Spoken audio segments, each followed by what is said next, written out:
Welcome to the Georgetown School Committee meeting of Thursday, June 23rd, 2016. If we could please rise for the Pledge of Allegiance.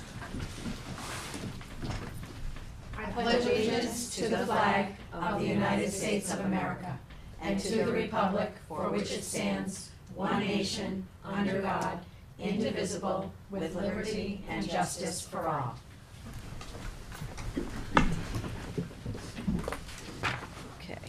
Okay, we have to start off the meeting with our consent agenda.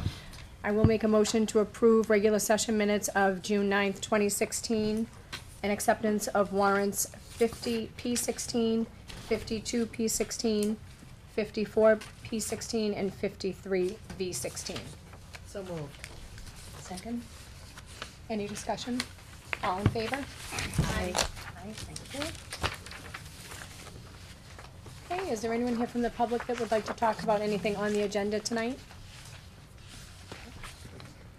Okay, we're gonna move right along, I wanna talk about the, staffing update that you provided. Sure. Do If you you wanna don't- do that first, or do you wanna talk to Mike first? Sure, Cause Mike's here. yeah, Mike, Okay, come come on up. on up, Mike, and then we'll talk about stuff. Thanks Thank for you. coming out, Mike.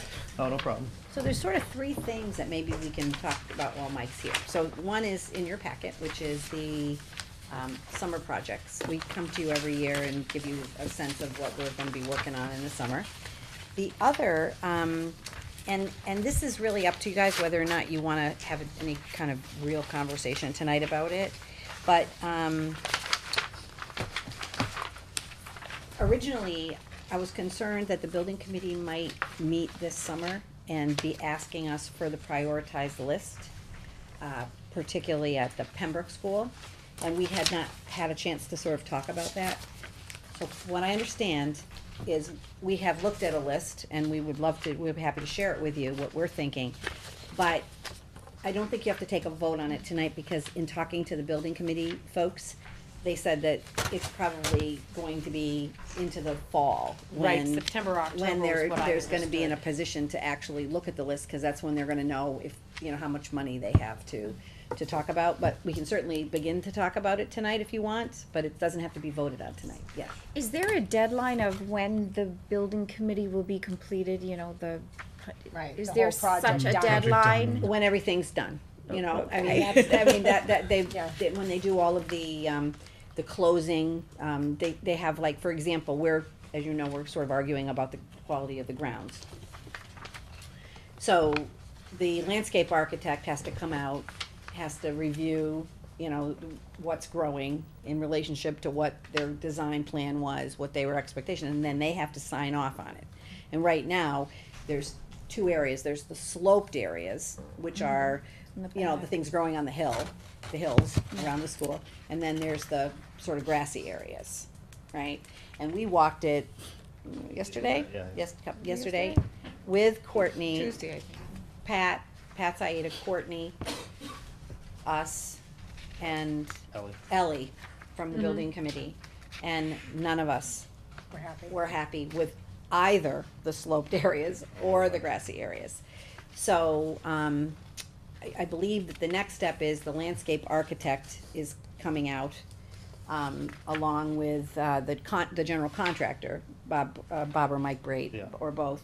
And then I talked to Pat this morning, he's gonna walk with them tomorrow. okay, so they're coming good. out to take a look at it, so, but, you know, we're not happy about it, and, we do think some work needs to be done, and we don't wanna see the building committee or anybody sign off on it until we're all 100%, well, we may not be 100%, you know, but we don't wanna be in a situation where we have to maintain something that's just impossible to maintain because of Yeah.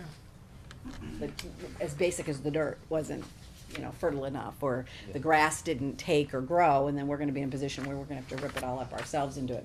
That's not what the town paid for, and we should not allow it. And I'll tell you, Ellie felt very strongly, and she's on the building committee, you know, so that she has a strong voice in dealing, they pay the bills, right? There's money that's been held back, you know, till this is settled, and And I Okay. certainly, as the So- And you as the representative rep to the will school do it as committee- well, right. Yeah, I will. So I make think, sure that so that, our and- interests are well represented. right, so the list of potential things we can talk about, and then the storage tank, I just wanna kinda, cause we had a brief conversation about that, and Mike did some research today. Oh, I good. wanna make sure everybody's really on board and understands exactly what the regulations are, and then, there was a request from David Surface that I wanna just bring to your attention, Barbie, last night, to have a joint, or maybe it's a tri-board, cause I think he talked about the building committee, the school committee, and the EOS. Board of Selectmen, I should remember that, Board of Selectmen. And he was saying that their meeting is, they only have one meeting, like you have only one meeting, on Oh. July 18th. Which is Okay. right in the middle, of probably people's vacation schedules. I know I'm not available that night, but it's not important necessarily for me to be there. But July 18th, and that would be where there would be Discussion around discussion that. around it. Okay. Like, where would the funding come from?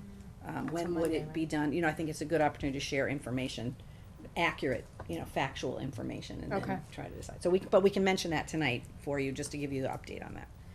And then Mike can go home. Okay, So, summer projects.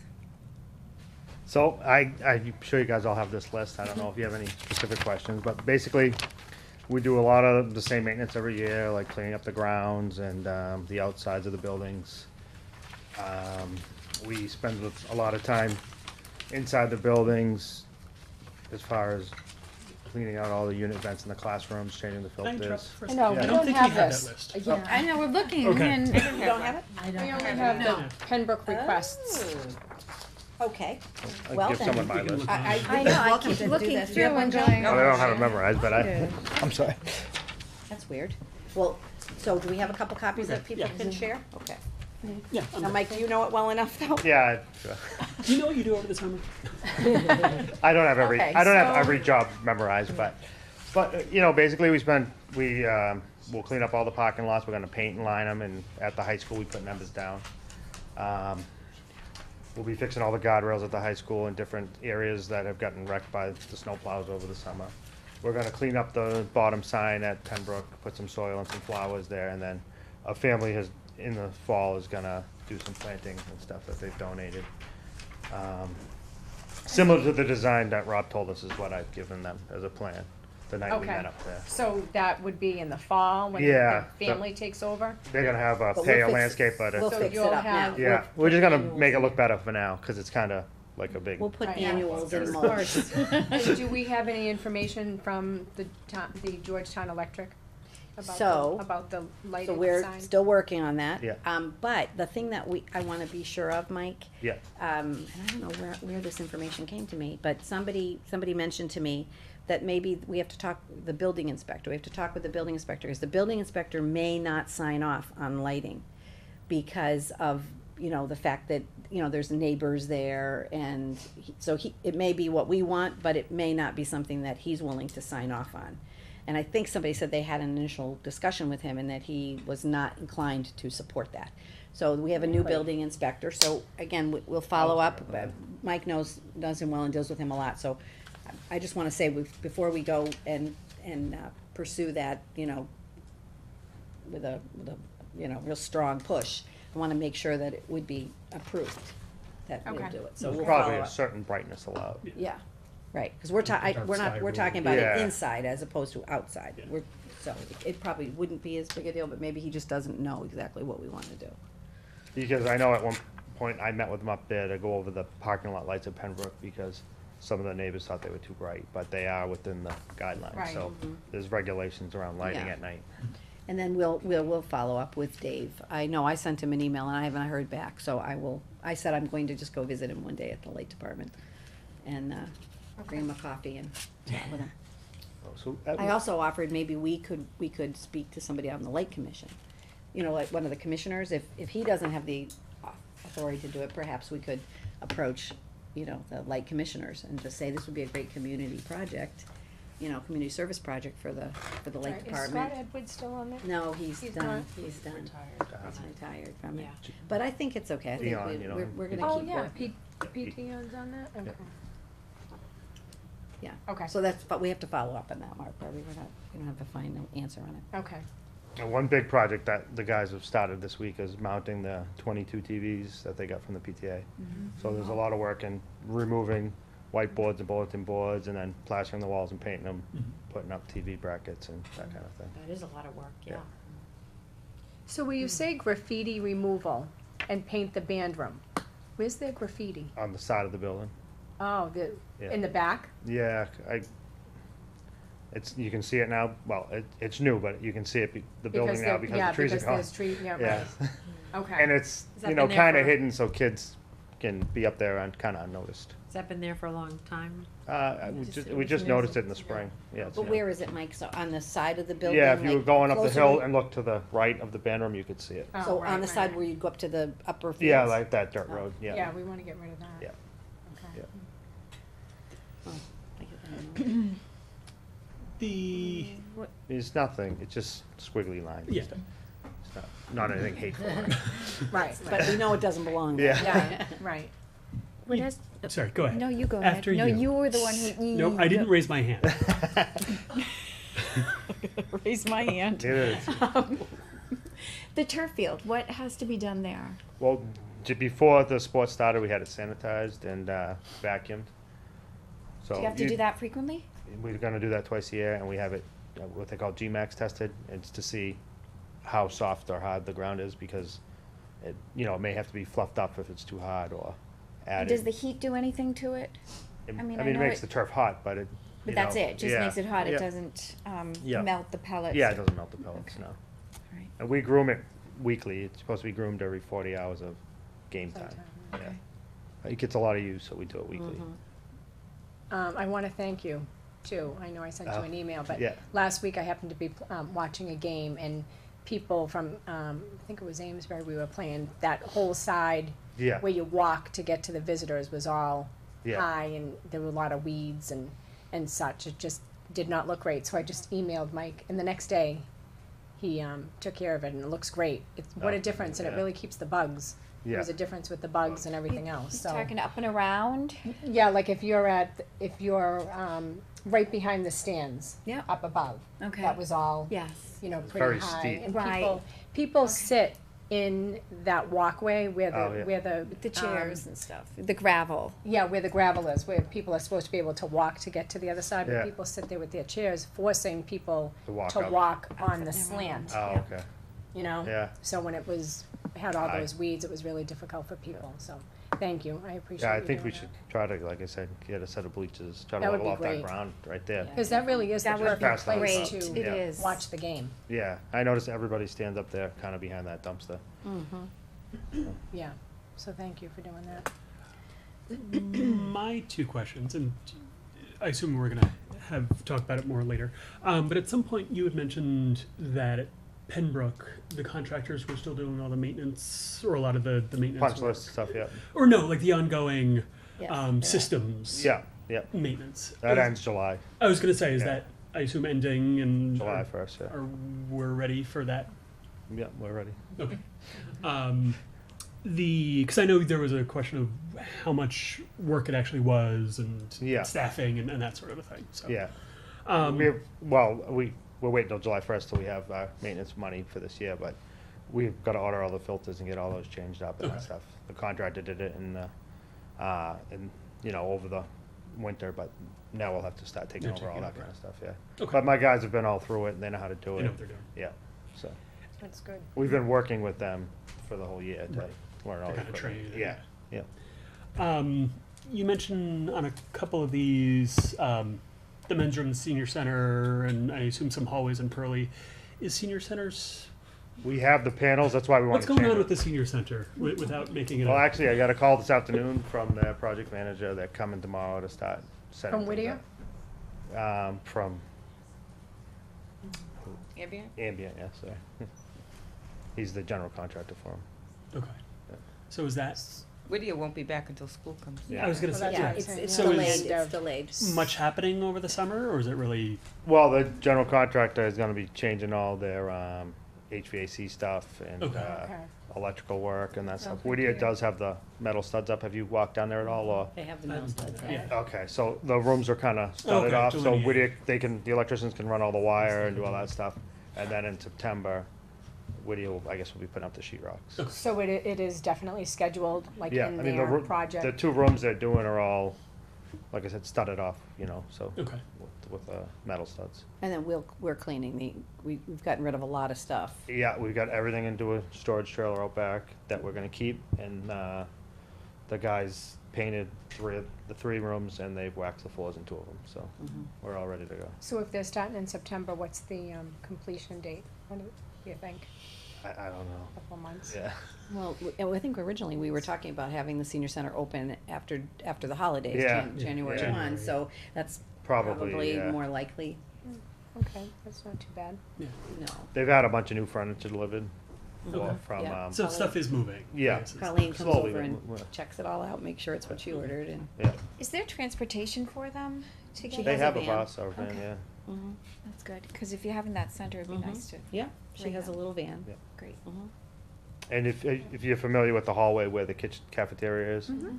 the door that's there is gonna be reversed, so it'll be locked, so the seniors can't get into the building. And they're gonna have their own access point, so, I'm just saying that, cause I know some people have asked who will go to the preschool, so. There's a big hole Yeah. in the wall right now where the new Door is gonna door be. is gonna be. Yeah. Mm. Okay. Well, that's good. They're gonna be busy all summer. It's a lot of work. Yeah, Mhm. yeah. Okay. It's a really good crew, though. They do a good job. Being the crew. Does anybody have any other questions about that project? That's all I had. Do we wanna talk You have a about the, question? the storage tank then? Yep. So I looked into the storage tank today, and basically what the Mass Code says is that if you don't put oil in it within 6 months, it's considered an abandoned tank, Okay. and you're in violation. So there was the Okay. conversation last night said, it was left with, if you remember, Michael, correct me if I'm wrong, that we don't really have to worry about it because nothing has to be done till June of 2017, which is really not true, because we're already in violation based Right, on over what the 6 months. code Right, says. how long has it been? 2003. Wow. So just over 6. But isn't it September 2017? Wasn't that the date? Right, I thought yes. it was, Well, that's it was the in date that early- I heard. Yeah, see, I think Yes. that's the problem, there's like a lot of Okay, different dates. So it needs to go.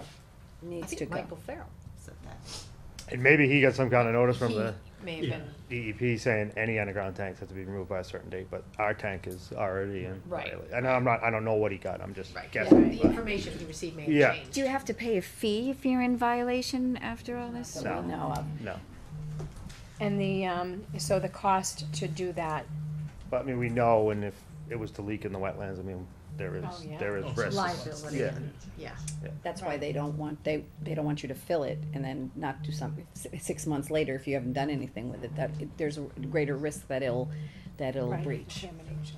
Okay. So, we don't think there's anything wrong underneath there, but it's underneath, we don't know. Right, but it has to be removed. But it has to be removed. And so we're thinking 35,000? 40,000, yeah.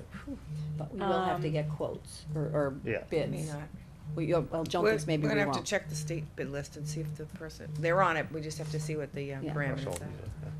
Yeah, I thought, the last communication I had with Mike Farrell did indicate that it would have to follow those guidelines He did say that, yeah. of getting. the- Right, so as part of the procurement law, you can use state contractors that bid, and, they have certain thresholds. I'm sure that this guy that Yeah. you got a price from has a high threshold, since that's an expensive item. Anything over 35,000, construction, you have to bid.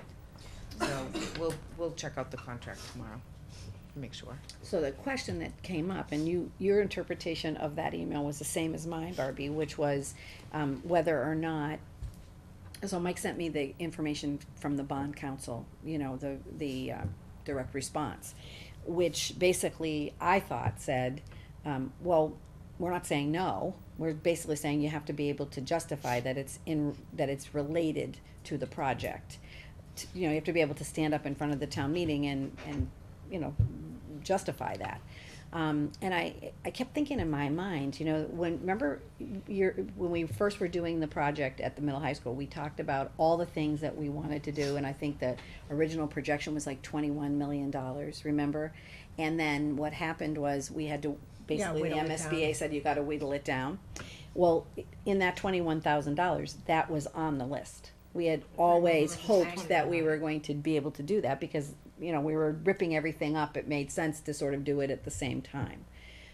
But when the budget had to be pared down, it That was just one came of the off the ones list. that went.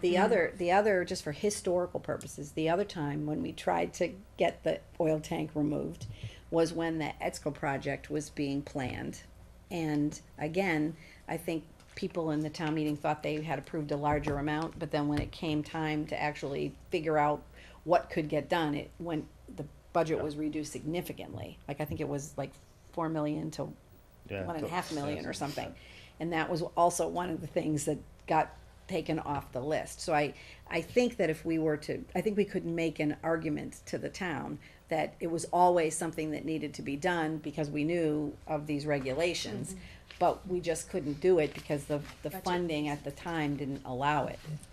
Well, you know, the whole point, the whole goal, mission of the middle high school renovation was to bring us into compliance Right. with the law on many different levels in many different ways, but this is certainly an issue of compliance with the law. Right. And, you know, at that last vote at town meeting, if we didn't vote enough money to cover it, maybe the voters weren't quite clear on Right. exactly, you know, the consequences, the implications of not removing the tank. Well, I guess my question there though is, if the goal obviously was to comply with the law, we knew we had a tank, whether we didn't know about the 6-month rule, we knew it was there. Why wouldn't it have been? Why was it taken off of the priority list? Why did it come out of the project? If we knew it had to come out, I guess is my. Well, I think What I have And trouble wrapping yeah. my head And around. I would imagine it was ignorance, somebody didn't know. No, I have a And feeling now it we had to do. do with competing priorities, right? So basically the Yeah. MSBA said, our threshold here is we're willing to do a couple million, Mhm. right? And so the town had to do the other 50%. The roof itself was very expensive, right? So sure. when you start thinking about the other things that were on the list, those things were a higher priority. You know, cause we were trying to do the construction of the theater arts room and the band room because we were trying to comply with those NEASC things that were recommended. Well, yeah, So I think guess I think it just came out. my like one is legal responsibility. One is it would be great to have a theater arts room. Again. You know, Yeah. certainly not worth re-arguing. It just No. it sounds like priorities were. Well, that was a building committee's discussion too, and I don't know the answer to your question, Michael. I think it just really came down to what was the scope of the project based on what the agreements were made with them, with MSBA too, in terms of what they were willing to fund and reimburse. So, I think, honestly, I think everybody thought that there'd be money at some point, not necessarily this project, but the town would have money in the capital improvement accounts or something to do this. So I think there was always thought there must be other funds to do it, and then, obviously, every time we've looked at other funds, those There's funds been haven't other priorities. materialized. So I think that's probably what happened, Now here we are. and now here we are. So the chairman of the Board of Selectmen, Mr. Surface, has a meeting scheduled in July, so we are hoping that we could do a tri-meeting with the building committee, the BOS and us. Mike said he You was know going when? to July put a, 18th. he was gonna do some kind of calendar invite. Cause I said, well, who's going to, is it gonna be scheduled and who's gonna do it? And Mike said, well, They'll send it I'll out. send something out, so we should expect something from him. Yeah, because the sooner the better, and if they only meet once in the summer, like us, it, Right. needs to be addressed. You'll have to as soon discuss as whatever the possible. process is, right? So if it has to be talked about with the town, then, you know, sometimes there's a fall town meeting, right? But if it's something where, if the bond council says yes, and the building committee says yes, then, cause this is the kind of project that has to be done in the summer. Right, it can't be Cause done we when the can't kids be, are in we school. can't be digging because it would involve digging the whole road up, right, Mike? Yeah, the road will be closed. And that is what it Maybe- sounded like too, that if the building committee Owner's contingency can cover agreed it. with it, that it could move forward. As under long as that scope of it. the building committee is saying as long as the town bond council says it's I- inappropriate, so it's kinda like what comes first. My sense is that the building committee is very much in favor of it. Yes. And Yeah, I think I the hope so. town, I mean, I think the what would you town, say? I think the Yeah. town, You know. the officials are probably I in mean, you don't favor of wanna- it too. It's really yeah, a question I of know, what 'cause legally we can talked- Make an absolute done. prediction, but that's As definitely Michael my said, it's, sense what's the legal, right now. Right, I did talk to Chairman Surface on the day of graduation, he actually brought it up, and so it's on his, radar, which is good, so Yeah. we'll have to figure this out. so we'll make sure that all the information gets to Yeah. you in terms of, like this historical stuff and what the law and regulation are, so that everybody at least, can operate from a point of fact. Okay. Okay, do we wanna talk about the Pembroke requests? Sure. Do you guys have that list? Yep, I do have that. Yep. Oh, that's the other one. So we have the cell phone repeater, which is good, because that is a safety Can we concern, tell you what the cost of it is, though? I can imagine. No, geez. No, much? it's high. Well, It's roughly, $40,000 would get you one carrier, One, like Verizon Right. or somebody. good. and then That's how kind of- many how much It- per, If you added carriers, like through the carriers, it's about 15,000 each carrier. so 40 for one carrier, and then like. Yeah. Plus another 15. Well, 15 why per. would you be adding carriers? Excuse me, I don't know that. It would just be Verizon, Because- for example. Well, So like because no right one now, can- right now, if you go into the high school and you have Sprint, you're golden. Although I have AT&T and I can get it in there. I have doesn't T-Mobile work. and I Not cannot get service inside the And school. Verizon. Yeah. At the high school Verizon either? doesn't work either. So we'd have Pembroke or to the high school? decide. So we've looked at Pearlie. different structures, Pearlie. right? Yeah. So, No, to- Pearlie doesn't work for you either? So, yeah, Just Wi-Fi. oh yeah, to do the whole school, the original quote that we got was $70,000. Oh, To do the whole. For to do the- Pembroke. wow, To that's do the whole Pembroke, we got a quote for $70,000. because the equipment's what's expensive, not the antennas. It's not the antennas, it's the equipment. Which would give basically people access to the main four or so carriers. Then I asked Mike if he would call the guy and just say, hey, you know what if we just did the library, the, CAF, and the gym? What happens there? And that's when the cost came back at 40. So it would only be certain parts of Yeah, the so school. like, what, I talked to the guy today, he's a engineer, and what he said is that, you could get one with the Verizon, or whoever you would wanna pick as a carrier, whoever we thought was the main carrier for the area. And, other people's phones could work, they could roam and possibly get the signal, that's not 100%. Verizon and Sprint kinda work good together, some carriers, maybe T-Mobile's one of them, block other carriers, so that you have to use their service. And then how do you even make that decision, like which main carrier? I know most Yeah. people have Verizon. That's but why I then said all of a that, sudden, but yeah. I mean, are we gonna send out a survey to people saying, Yeah. hey, what's your carrier? Yeah, Right? Because yeah. then it does sound like Verizon is the majority of the people, but And I know, and I assume it's been thought about, but I know on like iPhones you can do IP calls. You can with any Sprint cell phone. Is the network open so that if I'm standing in Pembroke and I don't have a cell signal, can Yeah, you could I use Wi-Fi. do I calling. need a password and everything to use the Wi-Fi, or is that I can just, Yeah, we're I'm changing looking it- at you. We're changing that guest network there, so it's open for everybody, because we want to get everybody's cell phone onto that instead of using the network. So that would be available, and most modern phones will allow you to do an IP phone call. okay? So yeah, that's a possibility also. We're It's working to not open that the up. answer, but it's a. Because that guest network doesn't go into the school network, it goes directly to the internet. Oh, And okay. you pass go, it just goes right to the internet, and that's it, that's all you can see, you can't see the internal network, so it's safe, so we just talked about it a couple weeks ago, we're gonna open that up. Do you have to log into that at all, or is it just We're gonna make it wide open? just gonna open up, it's gonna be guest PB, you're just gonna get on it. Okay. Well, I know I can get a Wi-Fi signal in the Pearlie parking lot. So, which I think I'm already under I already got logged in. Once, and I remember the password. Yeah. Yeah. So, I mean, we hear from people often that they really would like to be able to get cell service in there. So it's really a question of, right now, they don't even know how much money they have left at Pembroke. Right. It might only be $50,000, which would sort of negate our ability to wire the building. We're just showing you the kinds of I think I was shocked at the amount of Mhm. money that it was gonna cost. Have the teachers raised concern? Have the teachers raised concern? 'Cause they have they have the ability to get in and out. They have phones in the classrooms, Yeah. you know, for security. Okay, so safety And they can wise, call out, right, Margaret? Yes. Yeah, they can call out. So, if Right, they there- didn't have there's no phones in their price rooms, here, they so I- probably would be more Well, that's what he's concerned. telling us Looked at, now. I know, We- we but when I took the first looked at price this up. list, You I did- the thought, price oh, up. wow, this is great, we can cover this, and then you Well, tell we me took, that, and it's well, we like, took the no. price off initially, cause we wanted to, we were trying to get this to go to production. And we didn't want anybody panicking, and we had a call in to this engineer, so we thought it would just be better to update you, you know, at the I meeting than. understand.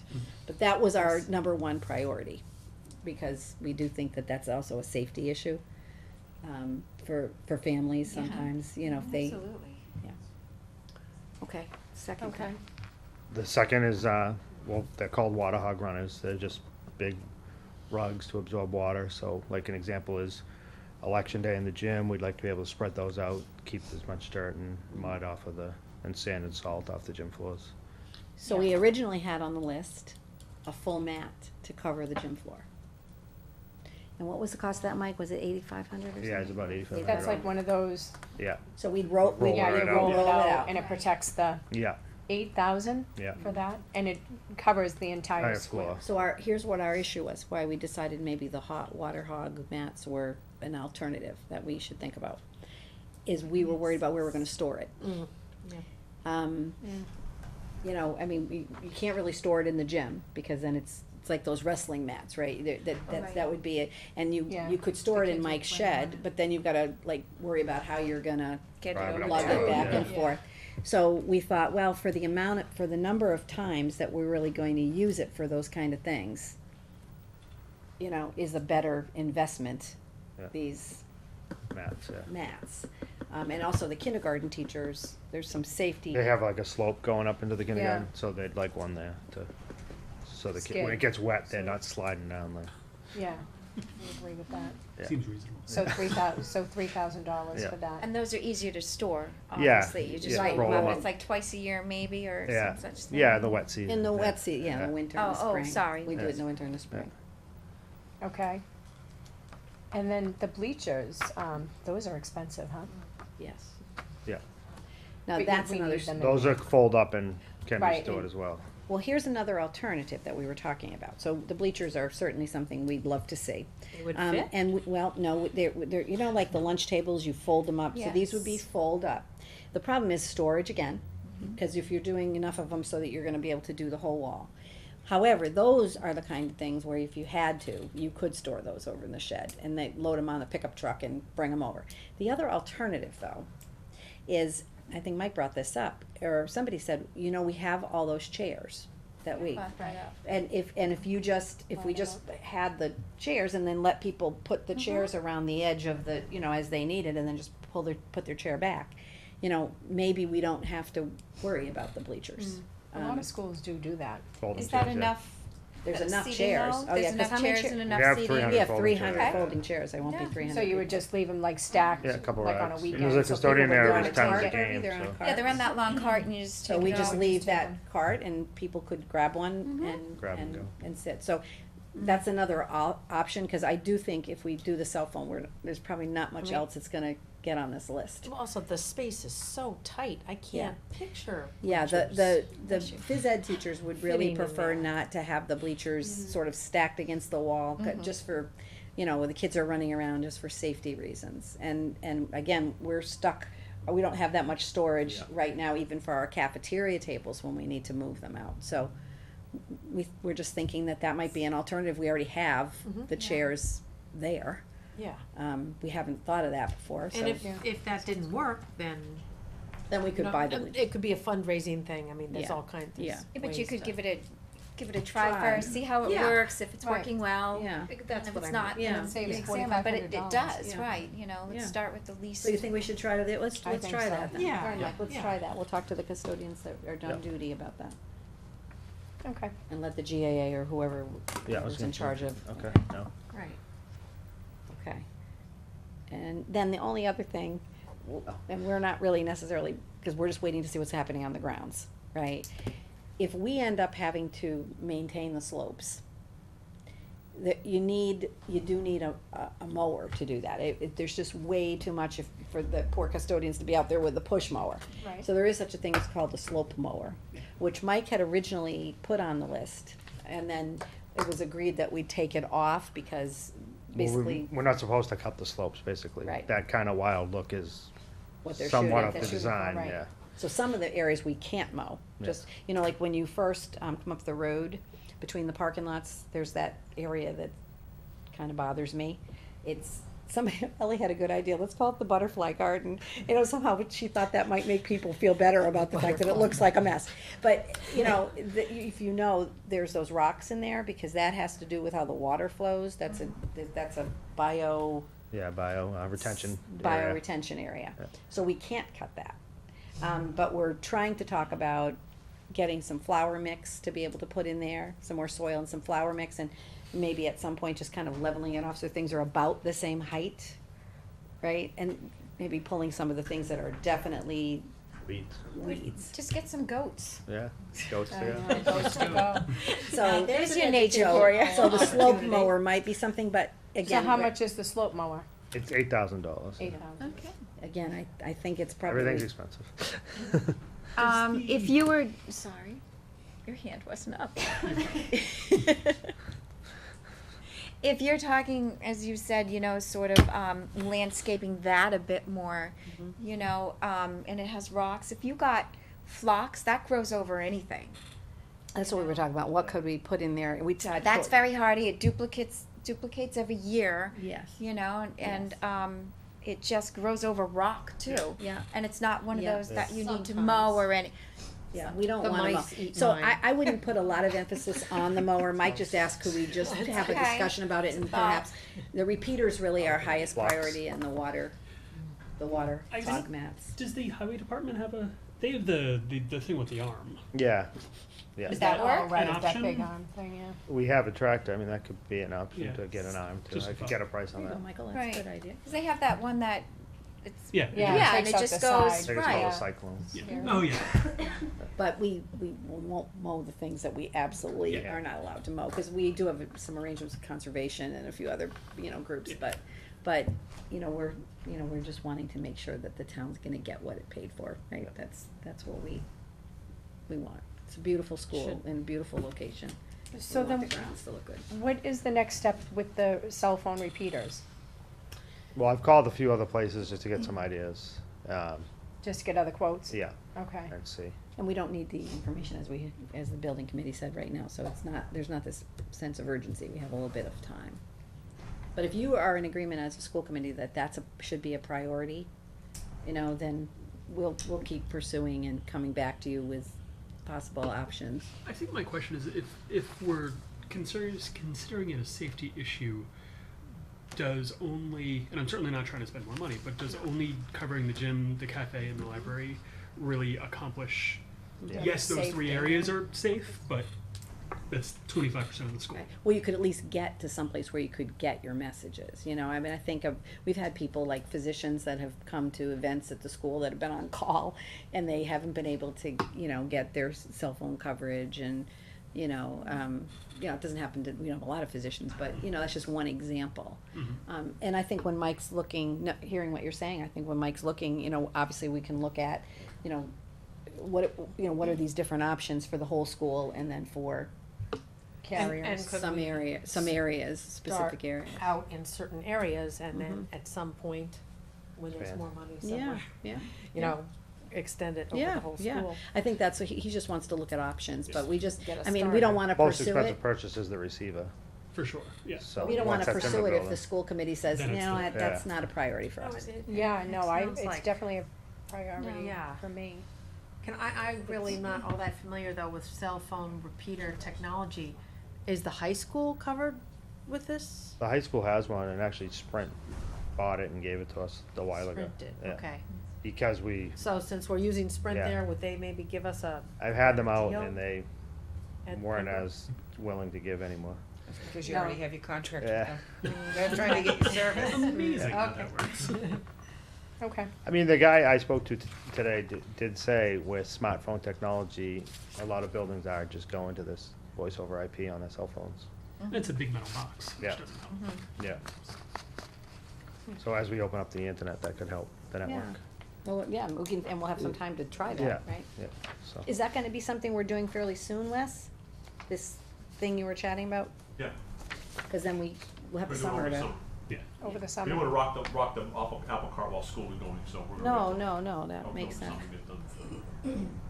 Okay. Maybe it'll be less of an issue. Yeah. Well, thanks, All right, Mike, thank you and very putting much. all that Thank you. together. Have I a good night. appreciate it. Good luck with everything this summer, you're gonna be very busy. Thank you. As usual. Have fun. Okay, so the staffing update. So, we have some long-term substitutes we're looking for at the, high school, so what's that, just like, is it like maternity leave? That's what it or is. just It's long-term? Yep. They're gonna be out for a while? Yeah, different amounts of time. Some are out like half the year, some are out all year. Okay.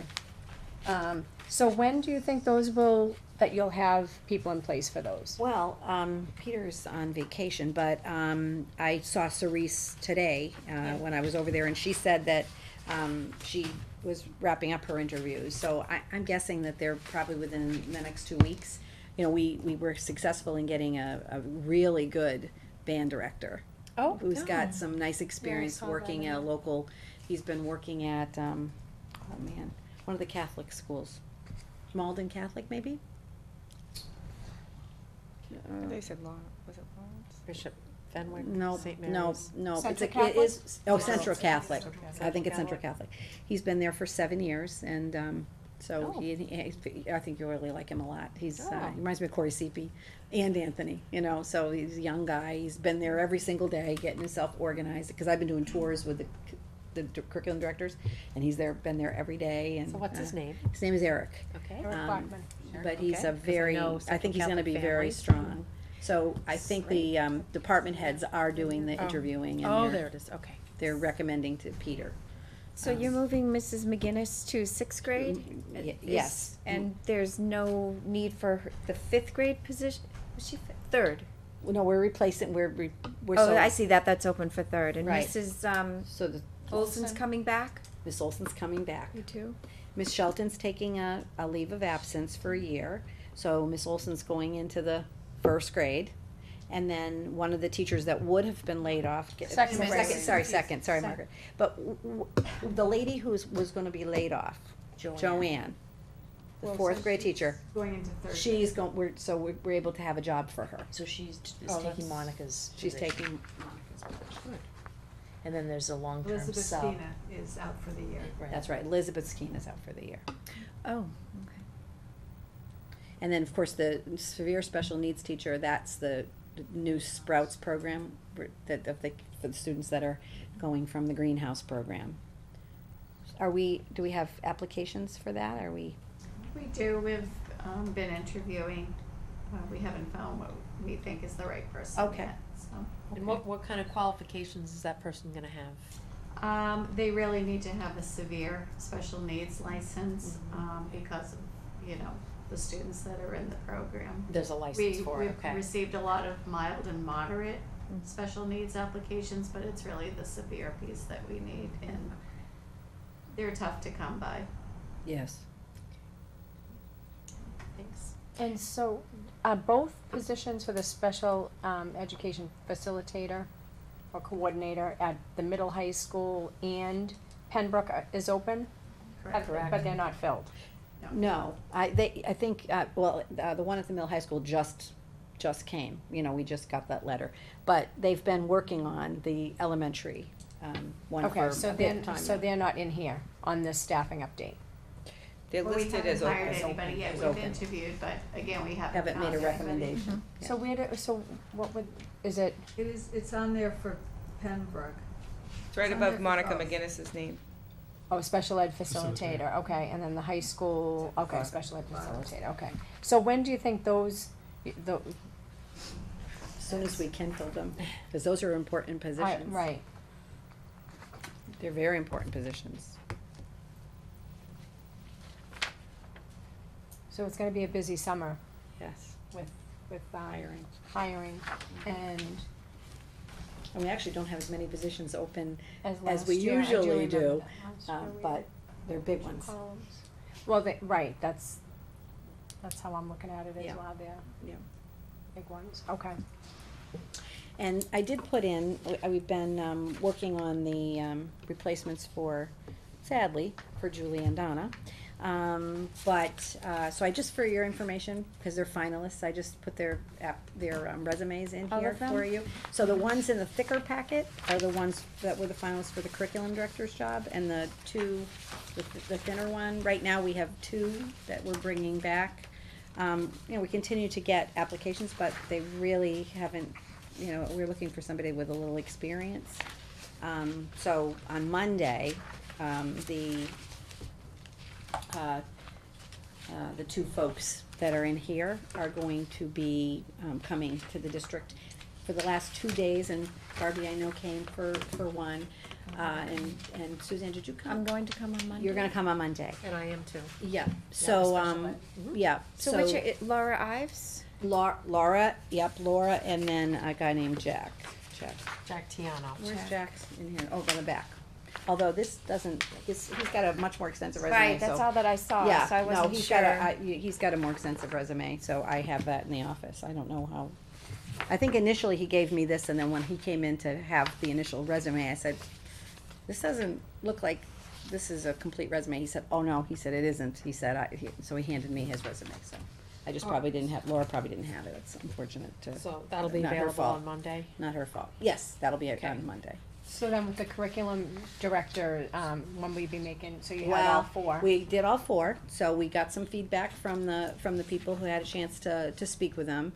And then I need to check references. I asked them for additional references, so we need to check references. But I would love to be able to make that decision by early next week and by the middle of the week at best, right? And then notify everybody, and then Julie would have an opportunity to do a little bit of a transition.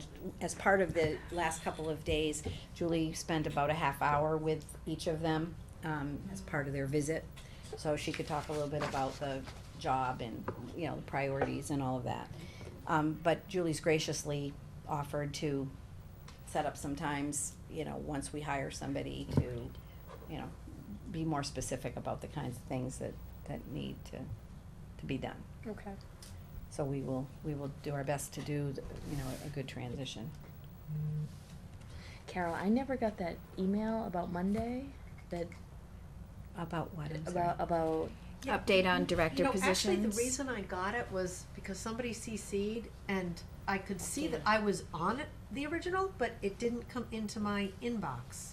Is this for the special education Yes. Just meeting? director Just- positions is what it, Yes. and it's CC school committee, so I Yes. received it, so It it. didn't So get some into school my- committee members didn't get it, you're saying? Right. That's There weird. was some kind of But you're email in our group, right? Do issue. you usually get the messages when I say, so I there's a group that I just click on school committee? Right. Is your name on, you usually get when I send something out that says school committee, or do you Probably only get wouldn't or do you only get the ones that when I put your name? only when we put your Okay, name. so the so what we'll do tomorrow, Cheryl, is we'll open up that group and just check the names, because if your name isn't there, then that Okay. would be the reason. We can amend And that I very. didn't get it either. Okay, so I'll Alright, check that, So we'll just click right on it and find Like out, I because said, it'll do the drop down as to who's, Well, I mean, eventually I got it because somebody replied yeah. to all, Yeah. and it came to me, so my address was there somewhere, but not. Well, The sometimes original what I'll do email. is I'll send it to each of you, and so you Right. probably, it This sounds is like you don't have any problem Microsoft with that. Office, why? But it sounds like you don't have any problem when I do Microsoft your Outlook. individual name, so I just the school, let me not a just make fan. sure the group is correct, and Well, and as far Not as, a fan. going to that, can we have just two people there? Is that, which is fine. There's an interview team that it looks like we would be. yeah, There it's was a not, you're not really time for a doing, you're not team. speaking as school committee No. members, you're members of you're not doing school committee This business. person is gonna have to interview with, I don't know how many people will end up I being mean, on the you team, but it'll be ultimately a have to number. approve the special ed director, but the purpose of these meetings is really just to, Get do information. the information, yeah, just Okay. to, just to interview them and If we have learn any more. pressing, any burning questions, that's our chance to ask them. I mean, if you're wondering about that, we could certainly check that, just to be sure that there isn't any conflict, because ultimately, what I've seen done before in other places is, so once, I make a recommendation, the person comes to you, and then you have an opportunity as a school committee in open session to interview them, because we jointly appoint.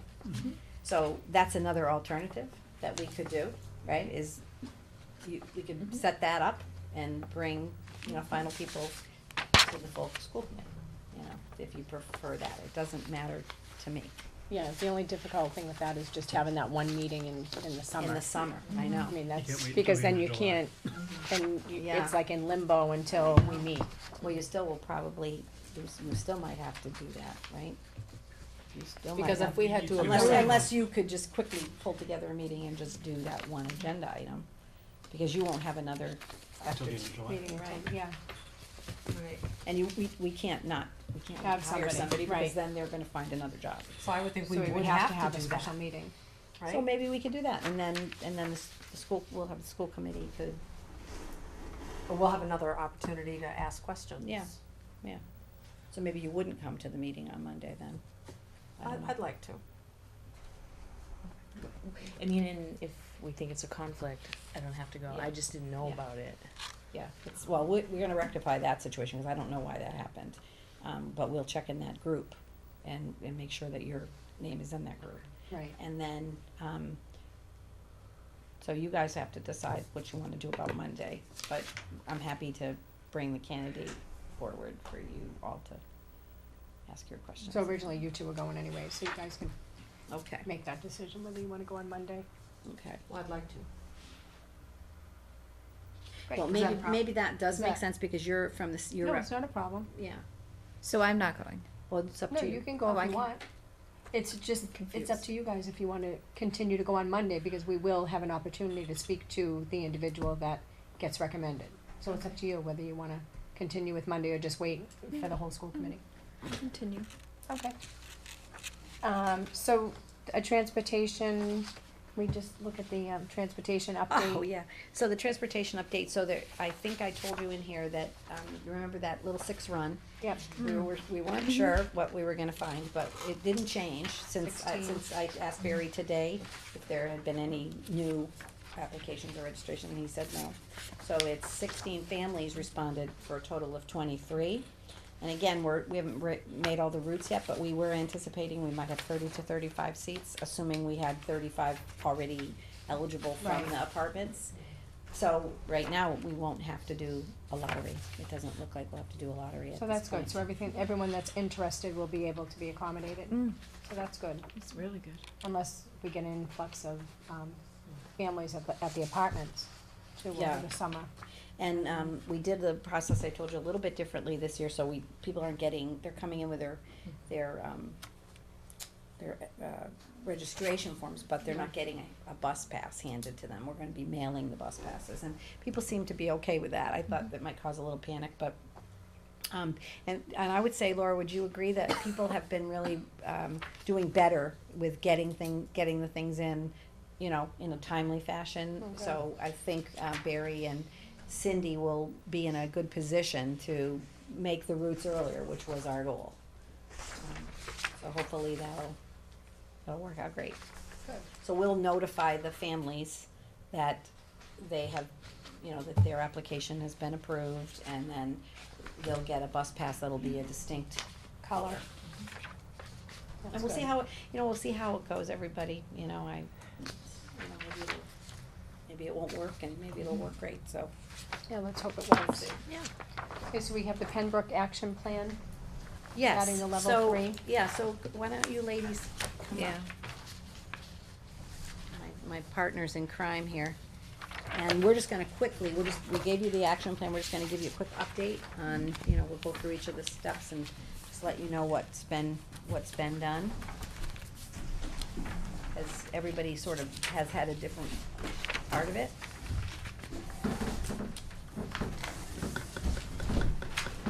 Hello, ladies. Hello. So, so I think if we just kind of, go through each of the major sections, and then whoever's got something to share, just kind of chimes in. So the first goal was to understand the performance of every student in the subgroup that's being targeted.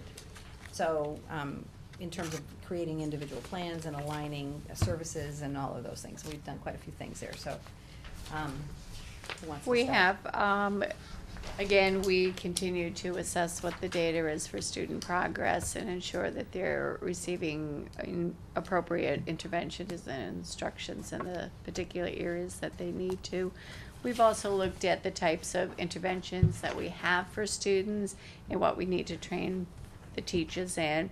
So we've made some significant purchases there, trained teachers, general ed teachers, special ed teachers, tutors, paraprofessionals. That was really successful. And they've started applying that learning with their students. And we've seen some progress in those areas as well. I think also you've done the MAP testing. So we're looking at those pieces of data as well to see how it's going. And we've increased the collaboration between the gen ed teachers and the special ed teachers as well. So really sort of looked at the schedule and how we can kind of work with it within this year. And Margaret's done a ton of work with the staff and others to look at how we can incorporate that as a better plan for the year to come. So can I just ask, how do you do that? You do what? How do you get the gen ed teacher and the special ed teacher to work together? Like So- find the time to do that and, And that's the key, is finding the time. So right now, what's in every kid's plan is 10 minutes of collaboration a week. So generally what you do is you talk quickly about things that are going on and some concerns, but as far as really sitting down and really talking about what the general curriculum is, how it's applicable to the types of specialized instruction that's happening for kids who are getting pull-out or small group pull-out, those deeper conversations weren't happening because oftentimes what was occurring was when the gen ed teachers were meeting with Margaret or meeting as a team, the special ed teachers were providing services to students. So that was a problem. So really what had to happen was looking at who the students are and how to really thoughtfully place those students in classrooms. You know, grouping kids, you know, these kids all need a specific type of reading instruction, so let's try and organize them in a better manner in these classes and so on and so forth. And then really looking at how the special ed teachers are working with students, so instead of giving them a variety of different grade levels, really honing in on one, That was maybe two important. grade levels, so that you can minimize, you know, how spread out they are and where they're pulling kids out, and free up some of those periods so they can meet with Margaret and meet with their teams and have those conversations and really look at the data and share, you know, what students are doing, what are they doing in math, you know, do they need interventions there, and those types of So things. like for example, one teacher had students in second, third, and fourth grade because they were working with Wilson. So what's difficult is first of all, what grade level do you align yourself with? And then how can you possibly find time in your schedule to talk with people at each grade level? So by doing it this way that they've done is they've said, okay, somebody's in charge of the third grade services. Well, and it won't be completely, Well- I'm putting it out there, it's Well, not yeah, but going you- to be a complete designated, because, again, when we look at, IEPs and numbers of Right. kids, it's not going to be perfectly Right. aligned. But you're gonna Would you have say some that- in fourth and. Yeah, would you one. say that like one special ed teacher would have no more than 2 grade levels? Right. that's the hope. That's the hope, that's the hope, plan. is that would be the span. And then it is deciding, because right now, teachers meet with me twice a month. So the first, the first grade level meeting is to look at data, and then the second one is to look at curriculum. So we do have to decide, the special ed teachers, they're probably not going to be able to make both, because again, you know, when they're servicing 2 different grades, they probably wouldn't be able to make 4 meetings. So it's deciding, you know, which of those 4, you know, maybe It could the be data every other meetings they month. attend. Do you know what I mean? That It kind of thing. could be every other month. So the schedule is huge. It is a beast, because right now, as Donna mentioned, when we're looking at placement and trying to place like IEPs in no more than 2 or 3 classrooms, but now I'm starting to get kids who are moving in right now, I've got 3 children on IEPs, so now we're looking at where do they go? Because if they go into another class, it throws that balance off, and again, depending on their services, you know, now we've added a 4th class, so it's just extremely difficult to plan ahead. So we do what we can, again, and then looking at, Donna mentioned the services, and then that will determine what interventions, because who's gonna deliver the IEP service, but then we have to look at the grade level and when to provide the intervention, math and literacy, because we can't do it all at the same time, so then we have to plan that as well. So, Social interventionists aren't available all at the same time. So what about addressing the fact that when the child is taken out, that the classroom, that they're missing that classroom time? So does the general ed teacher talk to the special education teacher about that particular lesson plan that day, and then says, okay, while you're with the student, work on this, but also, well, I think that's another change that we're doing, because it's looking at every child is unique, and when we Right. try to come up with a general rule, it's very difficult, because some children, like what we're talking about right now, especially in 6th grade, is that some of the children that have writing pullout, they may not have, you know, or they may not have reading pullout.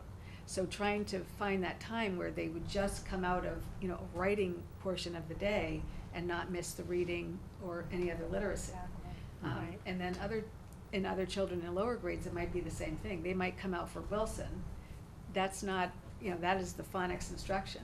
But then they might be back in the class for the leveled reading.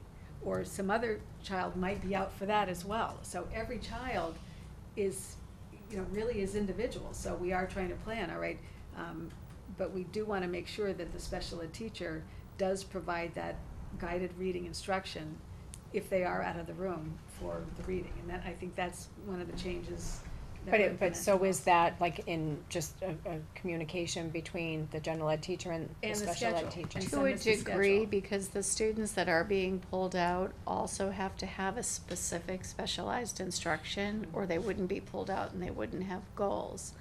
So the special ed teacher has to meet that morally, ethically, legally. They have to meet those pieces of it. And that's usually where you're talking about your sort of success, or your Spire, or your Math Worlds, or the different types of interventions that we've purchased and trained people in that meet the students' needs. So then part of what we've done and talked a lot about is really looking at how to incorporate the special ed teacher's understanding of tying that to the Common Core and to the standards, and trying to implement some of those pieces in there as well while you're moving the students along academically. So it's quite a dance that they have to do, and it's a big learning curve for them, because it is a bit of a shift. So where they get a lot of the support with what the classroom teacher is doing is that what we call the Grid B services, and when they have the push-in Push-in. services. We're trying to do more of that. Where, you know, we're looking at ways in the schedule too, where is it possible to get that special ed teacher pushed into the classroom, so during those small guided reading groups, they can have a group, teacher has group, you know, so Yeah, it's we a little talked more about this functional yesterday that with way. the curriculum director. Yeah, did. Mhm. But that, and that, central to doing that is aligning the resources in such a way that now that you don't have the teacher having to do 4 different grade levels or 3 different grade levels. Because now you, and then as Margaret said, everybody can't have language arts from 9 to 10:30. Because you know, somebody has to have it in the afternoon, just has to happen. So there's a lot of layers to this, a lot of balls are moving, but. Well, so the kids who are being pulled out, they are being pulled out for a prescribed program, such as a Wilson or Gordon Gillen. I don't know if you're using that. Yes, Mm-hmm. So, but not everyone. Because of so some students are being pulled out and not having more of a prescribed. Well, so the kids that are receiving the prescribed might be your students who have a specific learning disability of sorts, or other health impairment due to their ADHD. They have some processing issues or things like that, so they really need that prescribed program. Other students are getting more pull out in other types of instruction, and some of those students might be more of your students with an intellectual disability that really needs a whole lot more, so they're not going to necessarily get a Wilson or Aspire, but they're going to get something different, or they're going to get certain types of specific supports with maybe the classroom writing. So would that be more like the language-based program? Is that? The No. language base isn't for students with an intellectual No, no, no, impairment. And the language base, The old resource room kind of model where But everybody those gets are all they get extra IEPs. help. yes. They're all These are IEP all the students that are on All IEPs. IEP students, yeah. Yeah. But we're hoping to do more push in. Is that the goal? That is the goal, yeah. Between implementing the RTI, catching kids earlier, the goal is to move in that direction and do more push in. So part of that also is really looking at training so many people in the Spire and so many people in the sort of success pieces, so that even in their guided reading groups or RTI groups, the gen ed teachers can also do those pieces as well for kids that need it. So you don't have to have an IEP to What get does the it take though to types do you that, need. to get them on board with those programs? Like, how difficult is that? Well, we did some of that training this To year get the already. teachers Right. on board with it, Yeah. Barbie? Yeah. Well, again, it's not. Because again, it's like, there's only so many Hours Hours in in the a day. day. And that's what it is, Barbie. That's exactly what it is. It's not the skill, Yeah. it's not the knowledge, It's just the time. time. It's the Right. time. Well, that's what I mean. It's So fitting how- it all in. And so another thing that we're doing, another action step, is to look at the curriculum, because we are going to have to change our curriculum to be able to fit more of that time for the push-in and the guided reading groups. So this summer, a ton of teachers have signed up to work on the curriculum map so that we can do that. Because once the year starts, it's kind of like you're in it, so we Yeah. need to do as Can't much do that work in at the September. beginning. So they're thinking, for example, of the model units, right, and how, now that they've taught them for a year or two, right? Right. They're in a position to say, well, what of these model units are the core, essential, standards-driven, everybody has to do them? And then what are the things that maybe right now everybody's understanding are required, and they're really not required? They're, perfect for kids that need extra, enrichment, or students who need some remediation, but that's what we're trying to do, is to figure out what's essential, because we know that things like guided reading and students reading at their level is very important. We think that's part of the challenge here, has been that maybe they haven't had as much of that as they need to, so And we're, Julie's worked hard with the teachers to look at the types of leveled reading Yes. that need to be purchased and move forward with that initiative Right. as well. And you also had co-teaching this year, right? Did you have special ed and gen ed teachers together? Did you That didn't do was- that this year? We do that at the middle high school. We've done that for a few years now at the middle high school level. We haven't really You haven't done it at the done that elementary yet level? at Pembroke. I mean, ideally, some of what we're talking about with the push-in would be a way to look at that Mhm. as well.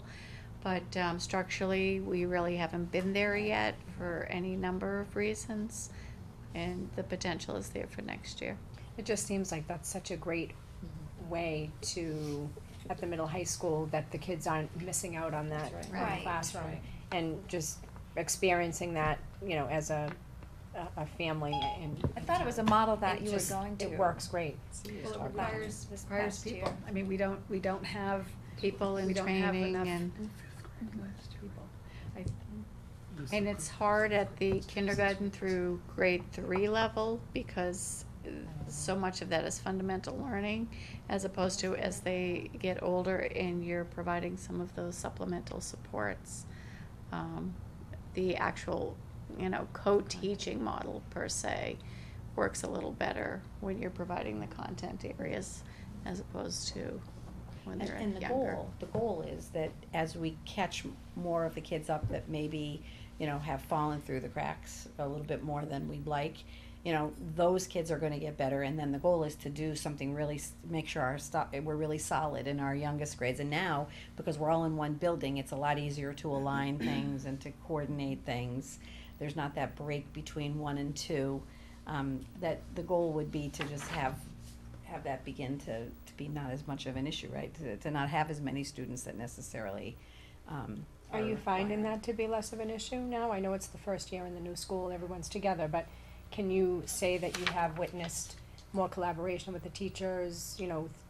Well, I think, part of that is through our student assistance team process. And, again, that's something that being together, we've been able to align so that it is, you know, K through 6, that the process is the same. And I think having that strong support works. So this year, and again, my numbers might be off somewhat, but through the entire year, we met, I think, somewhere around 57 times. Not 57 children, but 57 times in meetings, and some of the meetings might have been on one child 2 or 3 times. And out of those 57 times, the SAT referred 10 students for a referral, and of those 10, I think 8 or 9 qualified, were found eligible for an IEP, which shows that the process works. The children that That is good. You know, That the is good to hear. interventions were provided the support, and through the testing, they maintained grade level, or the teachers found ways to, again, you know, adapt their instruction. And then the times that, you know, the SAT process, we realized, you know, there's something more here we need to look at. They were found to be, you know, some sort of student in need, So finding that has been effective is great, but what about the amount of parent inquiries that have come to your attention? Well, What, that- I was just and gonna that's a mention challenge. that. So the Yeah. converse, we also had 10 parent referrals, and of Right. the 10 parent referrals, 2 were found eligible, and 8 were found ineligible. okay, So, again, it just, what that says is parents see, you know, they see their child struggling in some way, and think that it's an IEP or testing that they need. And, you know, when we're trying to help parents understand there's more help than an IEP. That's not the only help available. There are lots of other right, things. it is so unfortunate though that some people do feel like that IEP will Right. get their Yes, children that's the what they accountability. need, so Well, and I that's think what we it have to takes stress is time. we Yes. we yes. understand that you're thinking that your child Yeah. is having issues with this, and we'll address that, it's just, it doesn't fall into the actual. Exactly, right. And takes it time is to a do. shift because it really hasn't functioned that way over the long period of time. So the staff is shifting in that direction. It's really working with the parents and getting the parents to understand that as well as the teachers. And I know you're gonna say something, Cheryl. Right, no, Yeah. well, that was sort of what I was gonna say is, I think when a parent is thinking about their education and, Right. you know, when they think there was no RTI or intervention groups, so, Yeah. so they're just not They don't know. understanding what these interventions really Right. are all about yet. Yet, Yeah, right? and I So think it's thinking that's about how the we key can word. change that. Yes. Yeah. So, do you have a question, Michael? Yeah, Sorry. refresh my memory. The subgroup grade level. This was I'm getting confused between. I know it was last year, so there's off a grade there, and we moved grades in schools, and which, and I know it was a little bit mixed, but was it the 5th grade last year that most fell into the? It was 3rd, 4th, and 5th. Was it 3rd, 4th, and 5th? But there were Okay. quite a few fifths. Sixth data wasn't included in that because they were still Oh, at the they're in Right. middle school. Okay. So, So for the 5th graders that were in this subgroup are now in 6th. Yes. correct. Next year will be in 7th. Yes. I'm good Yeah. at that. What is there? And you're obviously doing a lot of work at Pembroke. Is there something in place in 7th grade for them to walk into next year? So they're getting a lot of support today.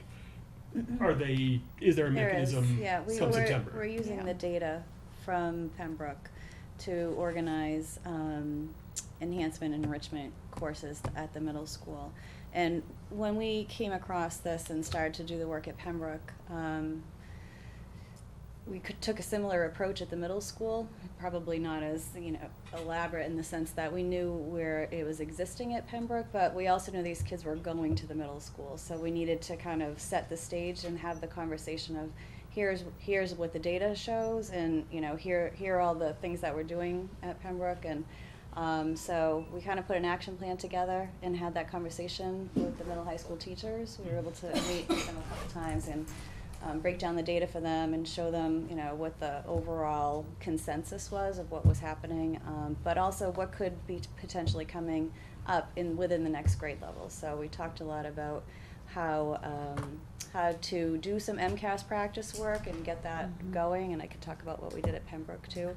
But also just to think about the positioning of students and what kind of resources do we need to offer.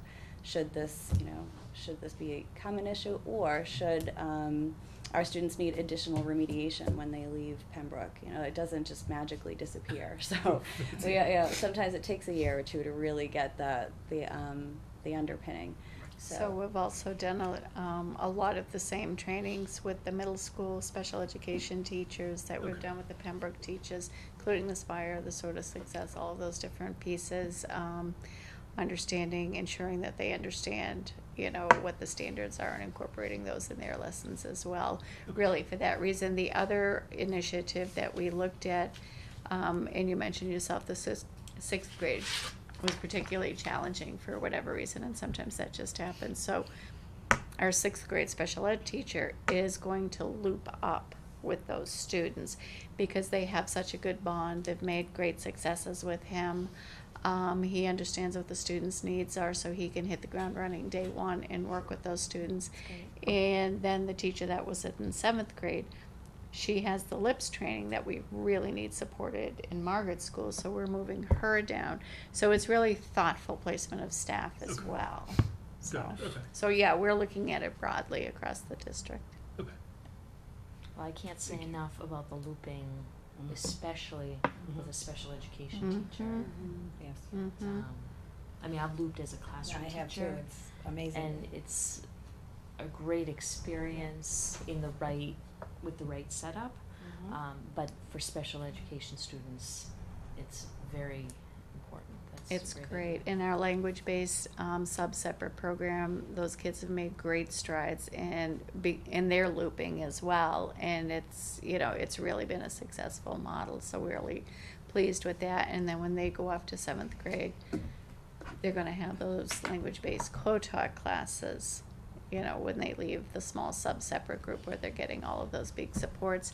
And we're also this summer really investing in a lot of trainings, sending a large number of our teachers to Landmark for language-based training for a week at a time, as well as some other areas just to really build up that capacity. And I feel like I asked this back in the fall, when are we going to start to know that it's working? And I know it's an ongoing thing, but when are we going to really start to know that it is working? Well, I think there's a lot of data that comes into Pembroke, whether it's through the interventions that you're doing or just classroom data. I mean, Margaret's teachers are meeting constantly and talking about data. But I also think the problem here is that MCAS is given once a year. Right, so that's like the big thing, and so one of the things you have to wait. until they release preliminary data, and then you go through that. But at the same time, they don't really establish accountability data until late fall. What did we find out? December this year. It was so late. So one of the things that we did find when we were kind of putting together the action plan was that there wasn't really a cohesive way that people practiced for MCAS, or it really got the kids to get the understanding of what does this test look like, especially third grade kids, because it's the first time they've ever done it. So we did put in a mock MCAS this year, so that third grade, fourth grade, fifth grade, and sixth grade could get some practice on the exam. Nothing huge, and you know, MCAS can go on forever, as we know. If you have kids in school, you know what that feels like. But we wanted to give a little snippet of what it would be like, and then get some data on that, so the teachers could work with the students on, you know, whether it's key ideas and details or open response questions, things like that. But even before, and sorry for interrupting, Julie, teachers actually had embedded that practice from the beginning. They So were already it wasn't- doing it. yeah. They were. It wasn't done school-wide. It was systemic. Right. Yeah. So, and it was great to hear how much they had been doing. It's just, there wasn't a way to connect it all, I think, and, all right, now let's all talk about it. Let's all look at what does nonfiction look like, or let's all look at what fiction or poetry looks like. So, we were able to practice with that, and then we did a scoring session with teachers to look at the writing, because every exam has 16 potential points. A student can gain 16 points per exam on the open response questions. And what we were seeing was that our kids were scoring in the 2 range, which is just like 8. So they're getting 8. And we were looking at trying to figure out how can we build up the writing so that our students are getting the full score point. And so we did some work with that. And then, it was great to see teachers afterwards say, you're gonna really just love what my kids did this year, and they really did a great job, or they really feel comfortable about it, and they know how to do citation work, or they know how to explain themselves, they know how to organize and answer instead of just kind of write, whatever answer they thought, because sometimes kids feel rushed and they don't always know what the whole process really looks like. So I think that was good work, and I definitely think that's something that would continue in the school in that sense, because a lot of schools do it. It's just really kind of looking at the data afterwards. That's what gives you the answer. If you started doing this in December, we used to do 4 long comps a year in my old world, but I would know by November where kids were on the long comp. Right. So I felt like that always helped me throughout the year to get a sense of, where my students were. So that, I'm not saying do 4 MCAS practices a year by any stretch, but I'm thinking, it's kind of cyclical, and so you start to gather data early on. Mm-hmm. Well, and the other thing, we're using MAP as another data point, and there is a feature in MAP that links performance to, it's like a crosswalk to MCAS. So it lets the teachers see how students might do on MCAS. So, so far I've looked at 5th grade, and I haven't looked at the other grades yet, but, looks good.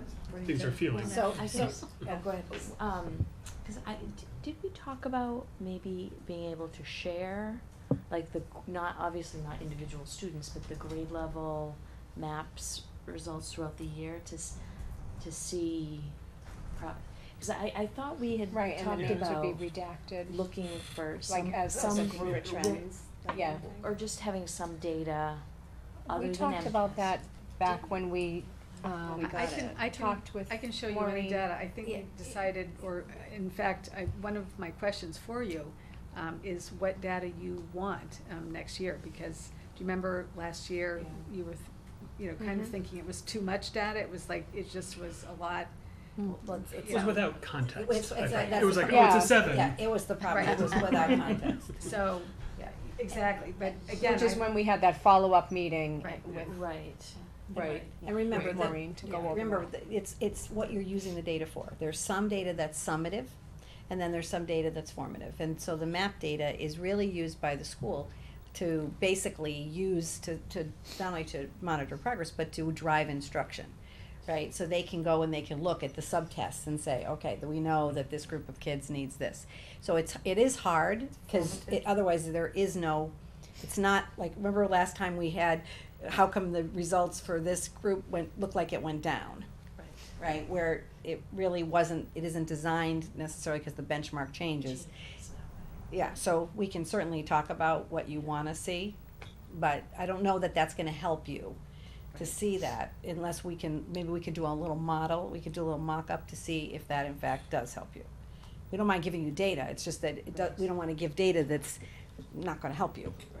Right. And do the benchmarks change on maps? It's normed. It's nationally normed, but the yeah. norms change throughout the year. We're Throughout the working year. on 2015, but we Yeah. have fall, winter, spring norms, so Right. depends on Do where you- they are. Do you all have an idea of what might be most helpful for us to look at next year? I think Well, I if guess you- it depends what you what you want, want, right. what do you want? I think that guess- if you're not really used to looking at that kind of data, the MAP data is what really aligns this to the standards, and that is the assessment that the MCAS is based on, and we're Right. gonna have a new MCAS test next year. So if you We look don't at the really- MCAS data and Right, PARC but- data, that's But it will all be gonna based tell on you the whether same there's standards, progress. so the good Right. thing is Right, that so that's doesn't what we'd change. wanna see, because Right. we'd wanna see that level 3 go. You'd wanna see which, yeah, absolutely, but, you definitely wanna see what Wanna move out of standards, level 3. even in, math, we do. is it a We do geometry wanna move out. standard that most students struggle with? That's what we found when we looked at MCAS data. Yeah. Or is it, fractions and decimals, or, so it helps kind of align your thinking too as a classroom teacher on, all right, well, I have 12 kids who struggle with fractions right now, so I really need to make sure I'm working on that in Going a over the small group. fractions. So here's the thing I'm worried about, because I just listened to the commissioner today on a phone conversation. And they are not reporting statewide MCAS data this year, because they didn't have a representative sample that was large enough so that they feel that the results are meaningful.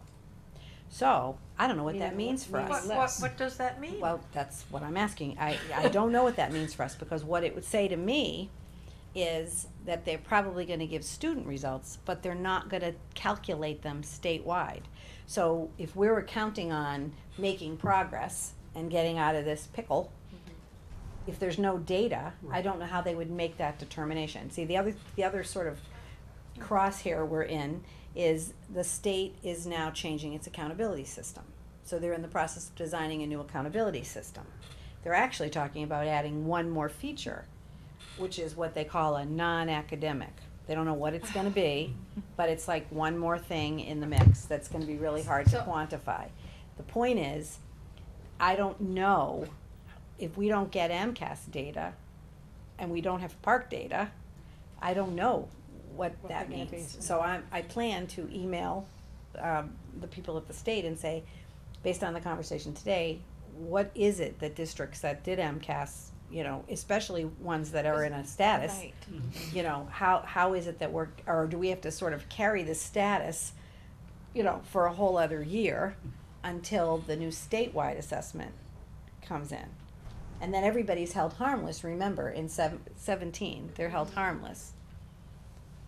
But So usually the district will get our district information and I'm- first, and I'm and telling then you. the parents get their But I'm telling you, individual they're student not giving us later. district information. Got it.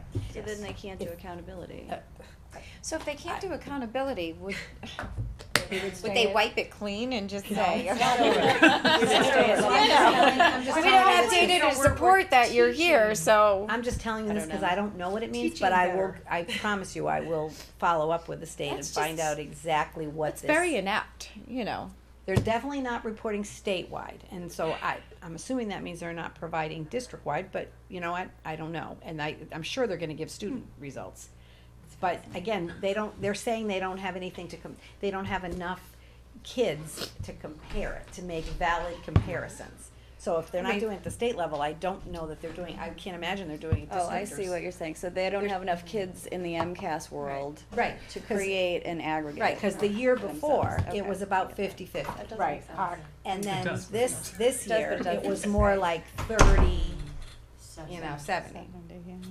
Park I- and So, them. will you be going toward Park? Is that what? We have to go, we're Well, going to well, the I know next, you're gen- going- The state next tells us to. generation Is MCAS is Park. coming out next year. And I heard they're calling it Next Gen. Oh, I haven't heard that. What I did hear, again today, is that they are expecting that in grades 4 and 8, that it's going to be taken on the computer, which is not a problem for 4, it will be a problem for 8. They're talking about making grant funds available if districts are having a hardship.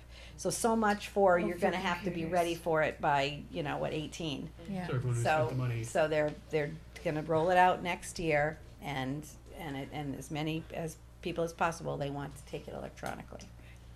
So I will give you more information about that, because I just literally learned that today. But anyway, let's just wrap this up for you in terms of, do we wanna talk about, any of the training? We didn't do the power lunches, right? No, We didn't do those. We made a conscious agreement that there was just so much going on that the Yeah. teachers, to ask them to stay, Needed their break. Yeah. they needed a break. But some of I these mean, we things. did a lot from January to June. We if you think did. about it. I mean, that's really when it went into full effect. Well, and we did do small group lot that was instruction done. and guided Yeah. reading. We Yeah. had Kurt come in, and a woman from the state came in, so we did focus on those things. And then the coaches have been working with their teams on the questions that have come up for teachers around these items. So next year, that's one of the things we're talking about, and thank you for giving us a few extra half-days. Because what we really want to do is really wanna do some differentiated professional development with the teachers. So we're talking about maybe working with a consultant a little more on guided reading, right, ladies? But we were also talking about structuring some time in the school, offering, where some of our teachers and coaches will offer you know, some training where people that just wanna sit together and explore any and all of these things on the list that are the highest priorities for them. So we would differentiate for the teachers, just like, you know, just like we would differentiate for the students. So Margaret, number 7, where it says conduct walkthroughs of classroom Yeah. to support instruction. So is that you and Hope? I That would think walk that was through? that was written for the team. Hope, I'm Right. walking through all the time, and Yes. Hope is as well. And Hope is as well. So I think that was written for, you know, kind of the administrative team. Yeah. So that continues to be a goal. And so when you're walking through consistently, do you provide feedback when you do that, or do you do it more Not- so when it's more formal? Exactly, right, Unless, of course, you saw something that right, you thought should be Yes. addressed. right. But the goal with this would be to really do more of with an instructional rounds where we would identify a focus that either the teachers wanted us to look at or we determined, okay, we wanna look at, student engagement. Are we engaging everyone, no matter what their disability or giftedness or, you know, whoever their skills and talents are? And then what we would do is we would go in and we would, as we walked through, we would look for evidence of that. And then together we would brainstorm, you know, what did we see, what would we like to, you know, to do next with that? What do we have to do to help? And then how can we provide feedback to the teachers on the things that we noticed? So that's a goal for us. We just did not get to that this year. I mean, all of which sounds like just you're improving the quality of teaching, you know, I just said that the goal is to get out of level 3, but really that's not the goal. The Right, goal right. is to continue You're to right. teach You're our right, Pam. students in a better, more effective, I think that's the key, Pam. They're- specialized way. Because they're excellent teachers. Teachers, excellent Every, teachers. every one of them is an excellent teacher. Mhm. So it is providing the support and aligning the instruction Yeah. so that it's more, you know, laser beam focused. It doesn't have anything, it's not, the individual teacher isn't doing the job.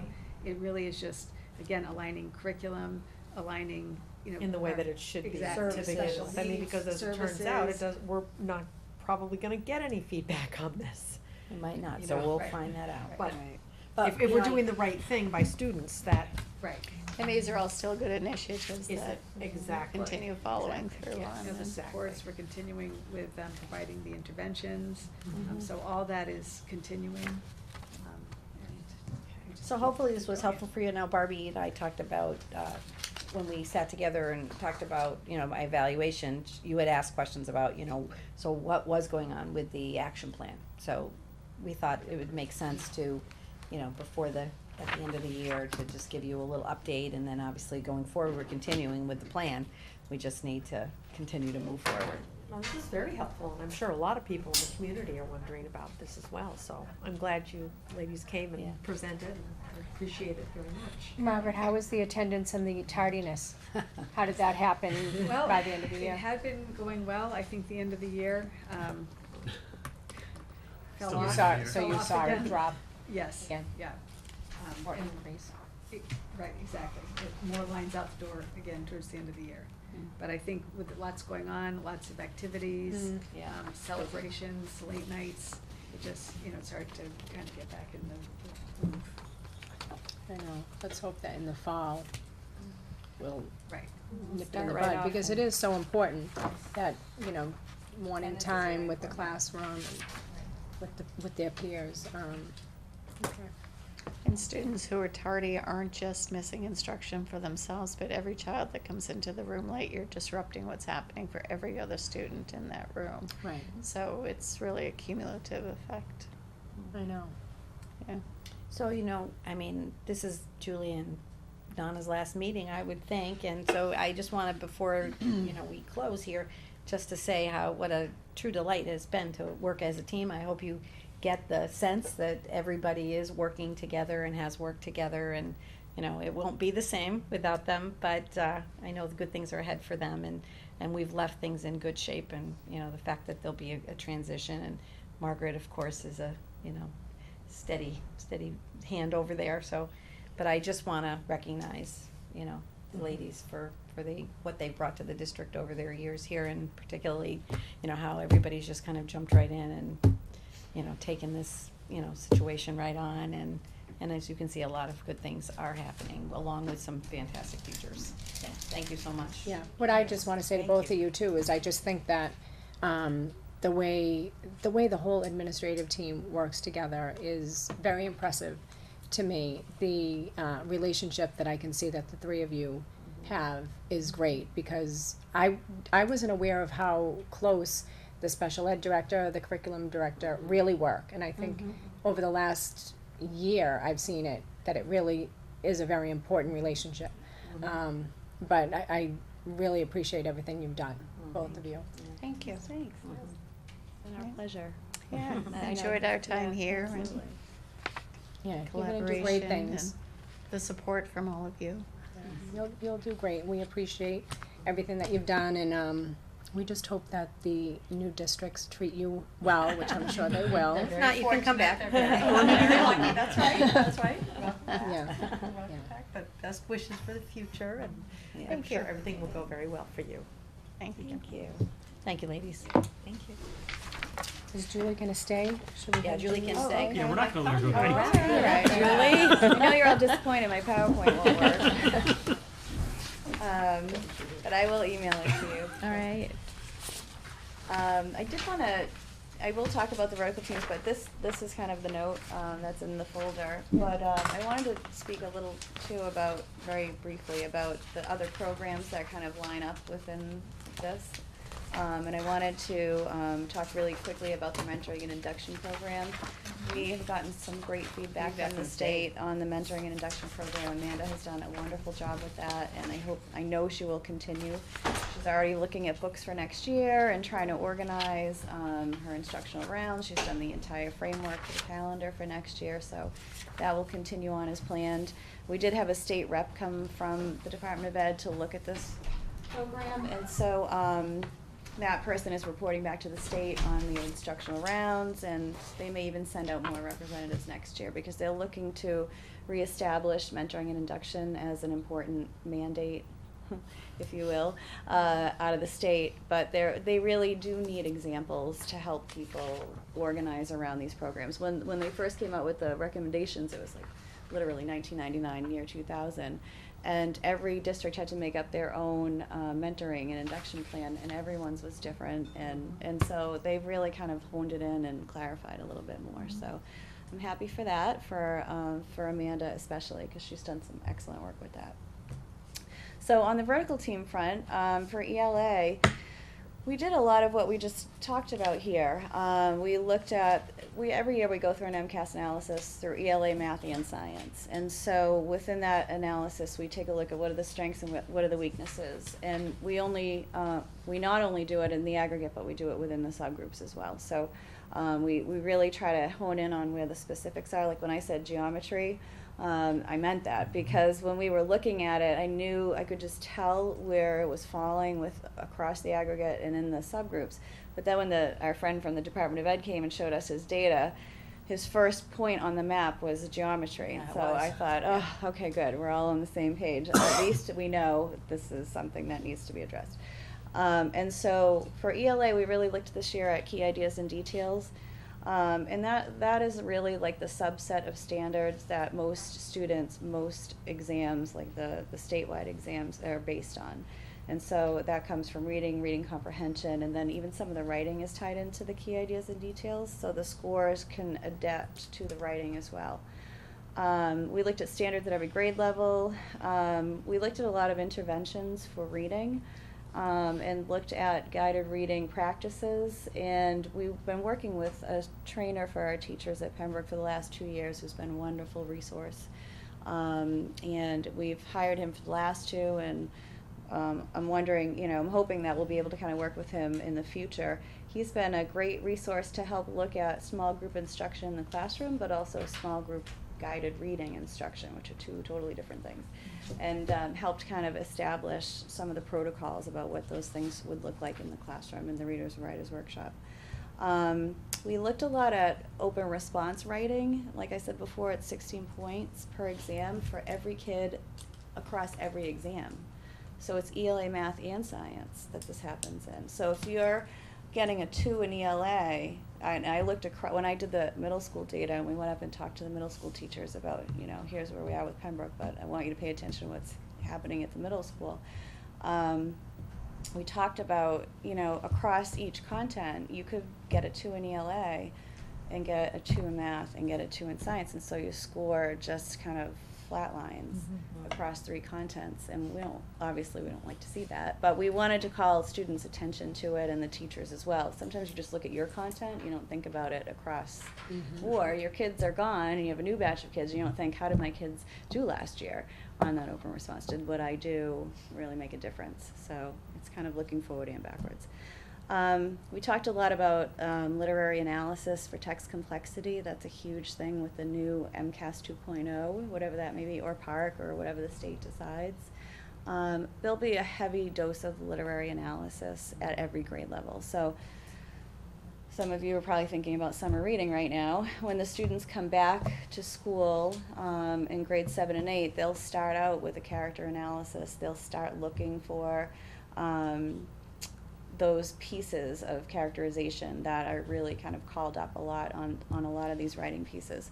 So we're starting to do more practice with pulling citation work, making that happen, and getting kids to understand what does that practice really look like. We got some really great feedback from teachers on the open response practices this year. And so just kind of tying the open response practice to whatever the long comp becomes in the new exam is going to be really helpful. What else did we look at? We looked at and worked with the DSAC and their ELA resources. And at the end of the year, we started to do more work within looking at student writing. So I think that'll be a big push for next year for the ELA vertical team, looking at narrative writing, looking at research writing, and what are the characteristics of a strong writer at each grade level. So we have a lot of those resources ready to go for the next person that's coming in. And we have all the dates set for next year, and so it'll kind of be seamless in that sense, which will be great. And they'll pick up where we left off this year, which was really taking a deep look into narrative student writing, which is one of the major components of the new standards. So math, we kind of do everything we do for ELA, but we do it for math, really. It's the same thing. Our math chair was really interested in learning about everyday math, which I was so thrilled about, because it's really been a great relationship between the elementary and the middle high school. We had a new program going at the middle school, but our department chair really wanted to go down and see everyday math. What does it look like? How does that function in the classroom? What does an hour-long lesson look like, and what are all the components of it? And so after that, she did come down and go into some classrooms and look and work with some elementary teachers on just So getting. is that Mrs. Utter? Yeah, That does yeah, it? just Oh. getting a sense of that program. And then the middle high school whole math department worked on looking at the standards from a K-12 perspective, and they gave some really great feedback on, here's what all the standards say for grade 3, but here are the most important standards that we need our students to know so that they can transition into grade 4, and then when they get to the middle school, they've got all those foundational skills really locked up solid. And so that was a really great piece of work. And so that was shared and discussed back and forth over the course of the year. And I think really helpful for the middle high school people as well to understand, here's what the frameworks look like in elementary school. And how can we make sure that when we're remediating students, maybe in grades 7 or 8, here's what the standards are calling for, and how do we remediate based on that? What the work that they've done in the past. So we were excited about that. We also had someone come from the DSAC and give us a little training on what the MCAS test could look like next year, so the teachers have a good knowledge, working knowledge of what exactly they're going to be working with in terms of a big assessment for next year. I would say science has been the most, they've had to do the most work, kind of what ELA and math had to do 5 years ago, because they have new standards. So they've had to really kind of read and digest and analyze what those standards call for, and look at the shifts and changes that have to come in the curriculum as a result of that. Those 10th grade science scores last year, though, It were was so phenomenal. awesome. I know. Yep. It's every year someone's been the winner. It's Well, been that was ELA, so and then it's impressive been to me math, because, and then it's been well, science. for a while It's been there, great. people were really saying, "Oh, science, was we haven't." Right. Right. I mean, Yeah, right. It was always science. Yeah, 'cause- and so to me, I was Wasn't that like, great? "Wow, that was great." I know. Yeah. And that's a real testament to the work that they're doing, because you don't get that without really deep work. Right. And so I think what I've noticed the most out of the working team on the science is that they're so open to looking at these standards and not being afraid. And usually it's scary when you get new standards, but really looking at it as an opportunity to build out what those foundational skills will be for science, so that when the elementary teachers are teaching science, they'll know, okay, just like we do for math, here are like the 4 or 5 major categories we need to make sure we focus on in each grade level. And so they've done a lot of work on that, and also looked at potential pilots for next year for science, which I think is important to think about, in the sense that the materials that they have, we have not updated in quite a while, because we knew these science standards were coming. They just came out 2 or 3 years later than we anticipated. So we kind of kept science back a little bit, worked with ELA and math until the science standards were adopted, and now it's kind of their turn, in a sense, to really get a look at what's on offer out there. And so we did have a few vendors come in and give some sessions to the vertical team on the different curriculum materials that are out there, and so it's really just making a decision on whether or not they're gonna get to that. What were some that you looked at? Yeah. What were some? Oh, we looked at No Adam, we looked at Prentice Hall, and we looked at Glencoe. And everyone has had a little bit of an experience with, Each one one. or the other, or something to that effect. And so Cerise has all the names and the contacts of all the vendors that kind of came and gave us their information, and I'm sure that she'll work with the new person on getting that underway. The last little one there is technology. Technology vertical team has been really great, and they've kind of worked parallel to science, because there's so much technology in the science standards.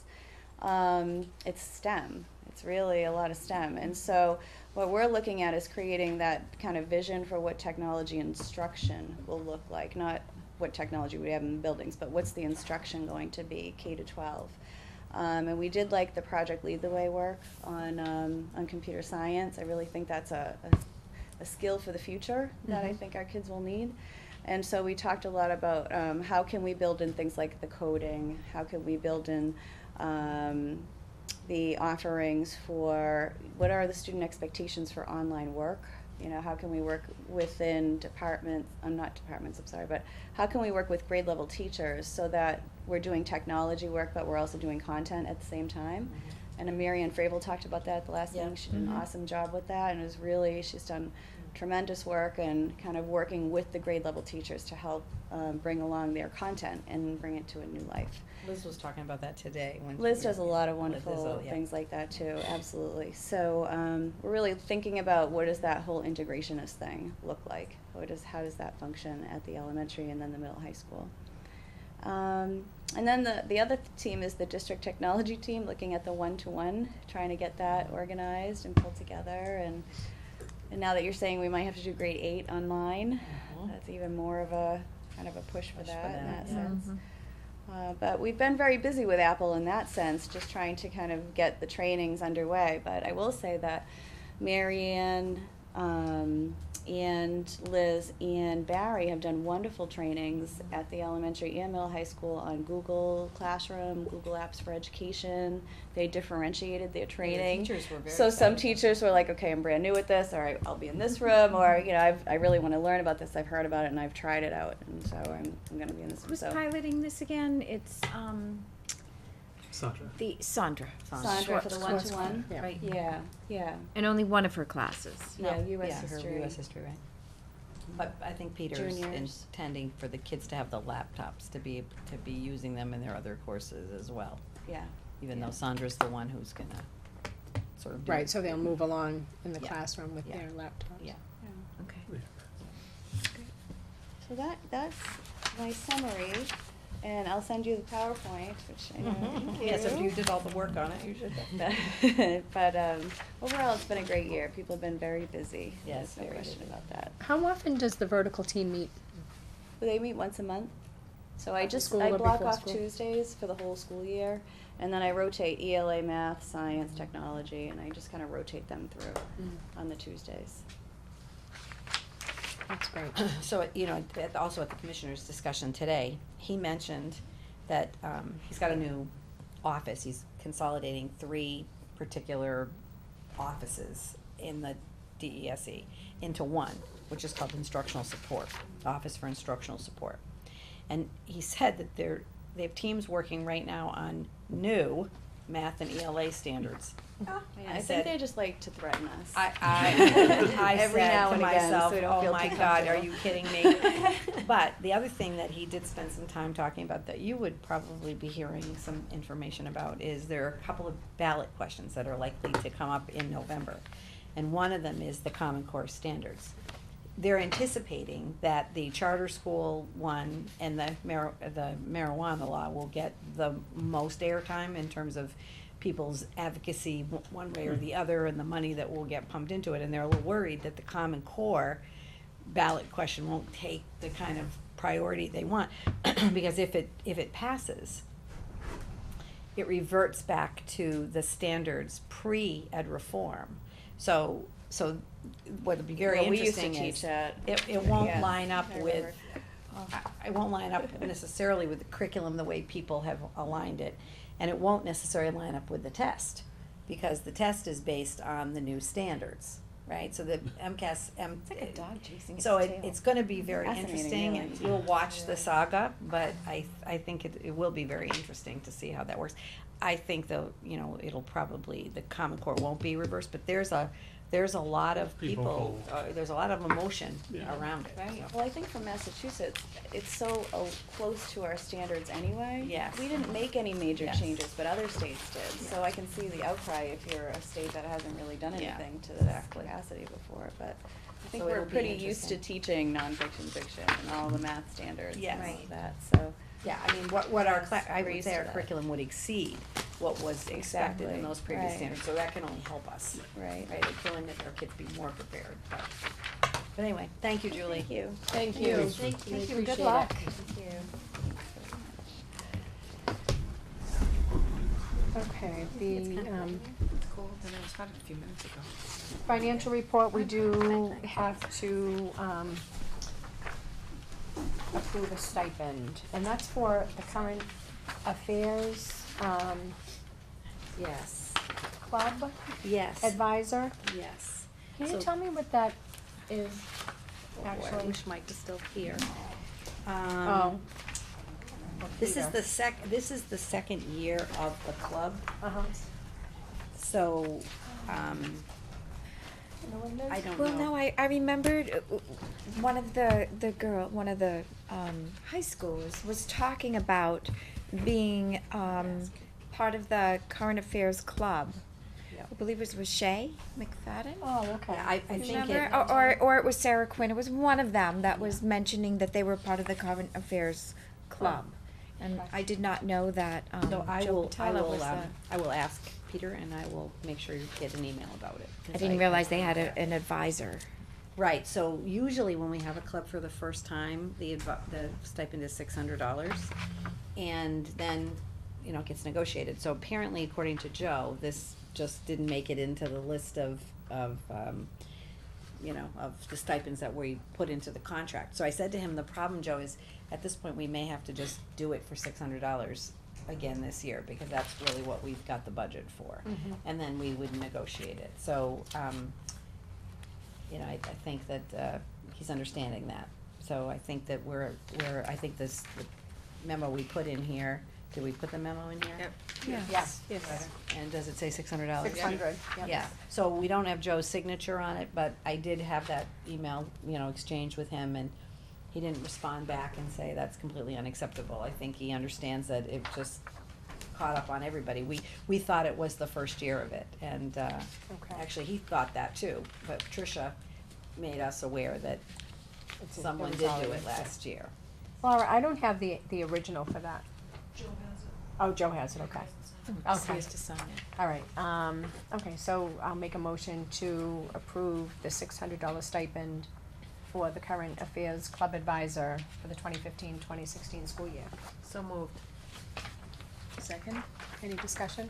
All in favor? Aye. Aye.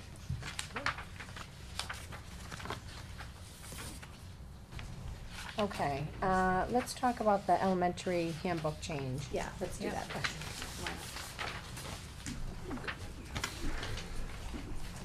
It was just wording, wasn't it? It's the academic, Yeah, it was just the wording yeah. for the honors. Yep, It just had never been in the Pembroke Right. handbook. so this will only be for grades six, right? This will only be for grade 6, Yes, Yes. yes. okay. And this is just one of those items that we didn't foresee, Yeah, you know, when right. we were making the change. And in mid-year, we had discussed it, but at that point, you couldn't really give honors, you know, per term, because then what would have happened the first term, and, you know, parents wouldn't know, children wouldn't know. But at the end of the year, we did decide to acknowledge, no one knew, right until the end, I sent a Connect Ed letting parents know that we were going to acknowledge it. But we discussed it at the school council and decided, you know, knowing in advance doesn't necessarily inspire you to do more, and so we wanted to acknowledge the children that had done well. Sure. And what will be new for Pembroke, and I think it helps transition children into 7th grade, and not that everybody gets something, but adding the honorable mention. So for students who, maybe in one particular subject, get a B- or higher, they'll be acknowledged. And So in each semester or each term, you're saying? well, If- so these awards will be the end of the year. I was gonna say, Right, that would but have to be an end of the but it- year, like a right. cumulative. All of them, so, okay. each term will Each term, post right. in the newspaper and will acknowledge it. But the certificate will be for the end of the year, based on the average for the year. The honorable mention or all of them? All of them, so they wouldn't get a certificate each term. They'll get their name in the paper and then get, you know, congratulations. But the certificate will be for the end of the year and their overall achievement. And then we added the honorable mention, so if you did well in science, but maybe you didn't do so well in math and, you know, the other content, but you did well in one subject, then your honorable mention in, you know, geography or science or math. So we did that this year, and I think between high honors and honors, there were about 75 students who achieved high or highest honor. High honor or honors, 75 out of 117. Yeah, that's great. So, high achievement. Yeah. That's great. That is great. Okay, I make a motion to approve the changes to the elementary handbook as presented by Principal Marr. So moved. Second. Any discussion? All in favor? Aye. Thank you. Thanks, Mark. Great, thank you. Right. Probably go to Joe. I can hear that. Okay. Close to a mark. It's like a subcommittee. Okay, subcommittee reports, budget and finance, we're trying to get a, meeting together. Governance, did you guys meet today? No, we met, Yesterday? yesterday. Yep, we met. So, we got through, 1 out of 4 for the cafeteria and Meal charging policy. Oh, the meal charging policy. The meal charging Yeah. policy, So which you is did still. get through that one? Well, we have. I have some corrections. Yes, we have some Content-wise, ideas we and, got through it. yeah.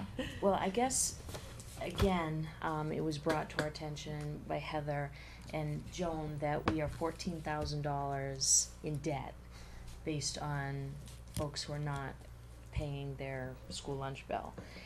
And Joan and Heather did a lot of work researching other policies. You know, and we wanted to really, we want to make sure that people understand that we need this money to pay our bills. It's not that we're trying to Not a be profit difficult center. or, Right, you know, it's just to pay off. we don't want them to eat, but, yes, so, do you want us to talk about the ideas in the policy? So I think the Well, plan was that it would come to the school committee for in July. In July, Okay. right, so we'll be meeting So they have- again. Right, we're gonna meet again next week. So that July meeting now that was only supposed to really be to talk about the, crisis manual is now gonna be like a full meeting. It seems like. Well, It was really for the budget closeout too. Right, and Yeah. it's important for me because if the school committee adopts what we recommended in the policy, it will Yeah, give then you can me move forward. more Got it. strength Yeah. in fighting for the money or maybe taking next steps. Right now, I do, say that we might take somebody to court, but I really don't have a policy to stand Just behind say it. that you can do that. Right. So, Joan, let me ask you, the different districts that you've worked, is this out of the ordinary? To see Um, this amount of, I find it out of the ordinary. I find it out of the ordinary that we have every single fee that we have is not being paid. Just Preschool, athletics and- It's not just that, it's athletics and, but I don't understand that because I thought with athletics, if you didn't pay, you didn't play.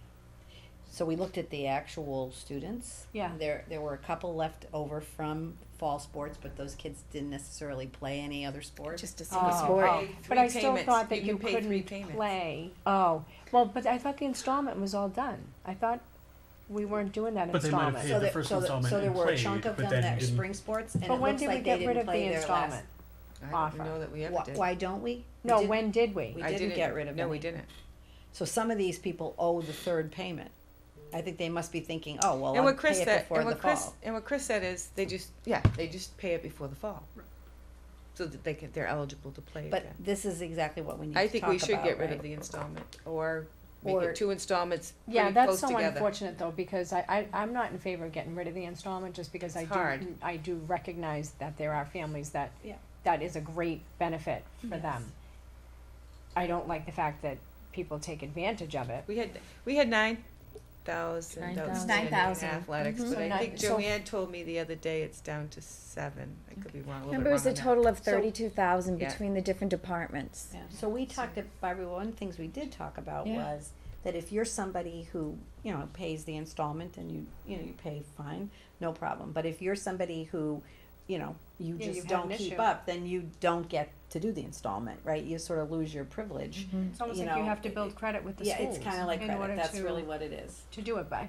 I have to say, the meal, the new program that we have, it's actually, My school bucks? yeah, I mean, I like the convenience of it, I do too. but I get so many emails that I'm like, are you kidding me? Like, But you can opt out of the emails, Heather said. I'm like is it just $2 at the- overdue and you're giving me 5 emails telling me that irritates me. You can opt out though. Yeah. But then if you opt out, Heather then- did say you cannot. But like at the end, so I just got emails telling me I have a low balance. See, I know, but purposely it's had for a low those balance people because it's who the end. Spend it down. In fact, I mean, I have money still on my account. Now, do I Yeah, it use gives that you or the low lose that? balance. Does it No, roll no, over? carries Yeah. over. Because I mean, university, in a lot of universities, you No, use it it or rolls you over. It rolls lose over, and when your kids graduate, and there's still money in there, you just send an email to the They food cut you service a check. department, and we'll reimburse you the money. Okay, because now, see, I wasn't aware of that, so I might have, But paid but even more if I knew that, well, that's fine because I can use it in the fall. I think though you asked about other districts. Every other district that we looked at, except for one, and I looked at 15 or 20 of them, had really strict language for this reason. We had a meal charging policy, but we let you charge all your meals. So it really was only just meeting the criteria of the DESC saying you had to have policy. This isn't new though to our district. I almost feel like, We've been why fighting haven't, it talked for a why long have we time. not, we have talked about it, why haven't we done anything Well, about I it? think we, Because it's been year after year. I think we did try to tighten it up. Remember, we avoided the sandwich of shame? Yeah, Right, Joan yeah. had come, so we said, well, we'll tighten it up. We won't allow you to buy à la carte items. We won't allow We you did do all to. that. So we, Yeah, so we we have- took a number of steps and actually, the situation, some people paid, but then other people didn't, so it ended up being a wash. It really didn't improve itself. So that's why they wanna come back again I sent a and letter revisit it. out on April vacation, and I think we were $17,000 outstanding then. I threatened to take people to court, and she got maybe 5,000. And she got it down, and then it stayed right around there. The whole, What's the, just on the food services, 14 Beyond, what's total revenue for the year? I'm just curious what percentage, I don't have that I'd be information. curious to know We what. can get that information. 65 or something like that, no? No, God, No. no. The revolving account, Oh, the no. balance? I don't know, I'm just remembering. Oh, no. No, okay. The I revolving wasn't- account was hundreds, always it's hundreds very, of yeah, thousands. very Yeah. low, Okay. barely making it. Right, but, Revolving but, account. but No, those I mean, like, total total operation is revenues. hundreds of thousands of dollars. We, like, payroll today was $12,000 for this payroll alone. So we had 21 payrolls. So you can, and then all the food charges and, so it is probably a like, total percentage-wise revenues. low, but because she has no balance to bank on, it's Right. been making it Yeah, difficult. usually you have And it comes down Right, to yeah, yeah, somebody, something you can draw on. somebody's salary, not. Right. Well, that's what I mean, so what would you do? That's why I wanted to Yeah. have a budget and finance meeting, 'cause You're I'm gonna gonna have have to move to- some expenses over to, Right. cover it. by state law, we have to reimburse her what's outstanding at the end of the year, uncollectible. We have to reimburse her. We don't really do it we take off expenses off of her and put them onto the district budget, which is unfortunate, but Right. it's where we are this year. That, if you pass the policy that we propose, No pressure. that won't happen. Well, no, because you won't, you won't be allowed to charge too many. basically won't be, after a Fine. certain number of charges, you, something happens to you, and then if you continue that, then at some point you get Shut told, you off. you just have Unless you to are send your own lunch. K to 3. K Then to you'll have to, then Right. you get, Well, first you get the Well, you- sandwich, You get the alternate meal. you get the alternate meal. yeah, that's law, right? No. No, It's not law that, so children, we can say, no, you're not gonna eat. Yes, I won't say what community, but another community has it in their policy. And that's what you guys wanna put in the policy? no, No. no. Okay, so K to 3 will get, Mm-hmm. We'll always be fed. Will always but be they'll fed. get the alternative lunch Right, until right, the right. balance is paid. But the thing is, you're not gonna have people you're not gonna have people building up a $500 balance. because, They it- literally because the will be a sandwiches. $10 balance. The other, Because you can't charge more than a certain Right. 5, I think we said, right? the other piece is, as part of the policy, it's more, there's another policy, it's about, we have one that's called fines, fees, and collections, or something like that. We're updating that, so that if you owe school lunch, you're not gonna play athletics. And you're not gonna go to preschool. So we're gonna have Wes do a Google Doc that we can all access to see who has outstanding balances. We'll have like a. So it would have to be if you have $5 outstanding, Yeah. obviously you can No. play sports, but, if you're up over a certain threshold. Is it, and we're talking about a policy and yet not, I know we're not actually Right. talking about the policy. Is it gonna be family-based or individual student-based? Family-based. Okay, So if you have a sibling and you owe money, okay, So they won't get food either? Or they no, they won't get food, they No, still no, play no, athletics. right. Or they can't participate in whatever fee you might have at the Right. time. But one of the things that we were talking about is like for the older kids, they can charge It's 3 meals. 3 regular meals. So whatever they want. After those 3, they would get, The alternate meal. they could charge Which the- is the cheese sandwich? or Yes. whatever. Whatever is we have. Sun butter or decided. cheese sandwich. They can charge 10 of those. Max, So yeah. they're basically getting 13. But it's the same cost. They still have Oh, to pay yeah, for so the that, right, lunch. it's still the So it Except could the never be same. more than $30, round numbers. Okay, right? but then what happens after the 13? After the 13, Then There'll they- be a, there'll There'll be be a a, note, a there'll be letter. either a call or a notice sent home to the parent, and it's gonna be only from 4th grade on. And that will say that after tomorrow, you better provide a lunch for your child tomorrow because they will not be served a meal. Okay, so that's what I mean, so Yes. we are going to actually Well, stop the school serving a committee meal. approves it. Okay, yeah, it'll be interesting, because I don't know, Yeah, believe me, we are That's very struggling with tough. it as well. well, and I think when we were talking about it, especially the younger kids. because sometimes kids, that's all they eat.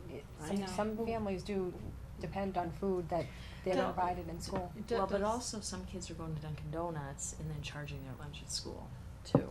Yeah, So And it's hard to figure out which ones of, And I think at the same time, we talked about, I don't know if we talked about it yesterday, but Carol and I had talked about it, notifying the parent the adjustment counselor in the school. Mhm. So somebody knows there's something going on in the home Mhm. that Right, you need to right. figure it out. Yes. They need Get help. some help. Does But Heather because the know? kids that you're thinking about, Barbie, I think those are kids that may qualify for free or reduced lunch. And for whatever reason, maybe they don't apply or something, Right. that's why we would want somebody to sort of help them, there's no stigma, because now, you know, everything is done with the cards Yeah, anyway, right. right? So So it's not nobody like the old knows. days where, you know, it was pretty obvious who Who got gave that? cash and who Right. didn't, you know? The other thing that I think it was Heather that told us, there was a student at the high school who had a bill over $700, and she flat out said to the cafeteria Mother's not worker, paying. "We're not paying, and you have to feed me." So, I don't know. I mean, and that's a lot of money. That is a lot of money. And Yeah, if it's a lot of $3 lunches. It's years, Cheese yeah. sandwiches. well, it's years. And if assistance is needed, then Right, we wanna Right. make sure people get it. Now, Yeah. Does Heather have a sense of other districts and what kind of policies Well, that's they what have? that's what they're telling you. Yeah. This policy that they're suggesting is actually less stringent Than than most other what districts. the other ones are. Still that they- trying to trickle it down to Okay. the least, you know. Sure, Yeah. I understand, yeah. No, Before I going mean, I with the- share Barbie's when reluctance. we Yeah, still- absolutely, and When just, we talked don't about like this the idea of before, not we serving wouldn't students even lunch. entertain it, right? And I think that's why, But so since by trying, we're $14,000 something less- behind. you know, a little bit more, a little tighter, but not, And Heather also talked about, because I know the stigma of the alternate meal, setting up the trays, at least at the secondary school, like they have 2 registers or whatever, and she'll have pre-made alternate lunches there, so it'd be very, it wouldn't be obvious. wouldn't be to obvious, people. they would Right. just swap the tray so that there's no, again, stigma attached to that, oh, look at, you're getting the bagged lunch.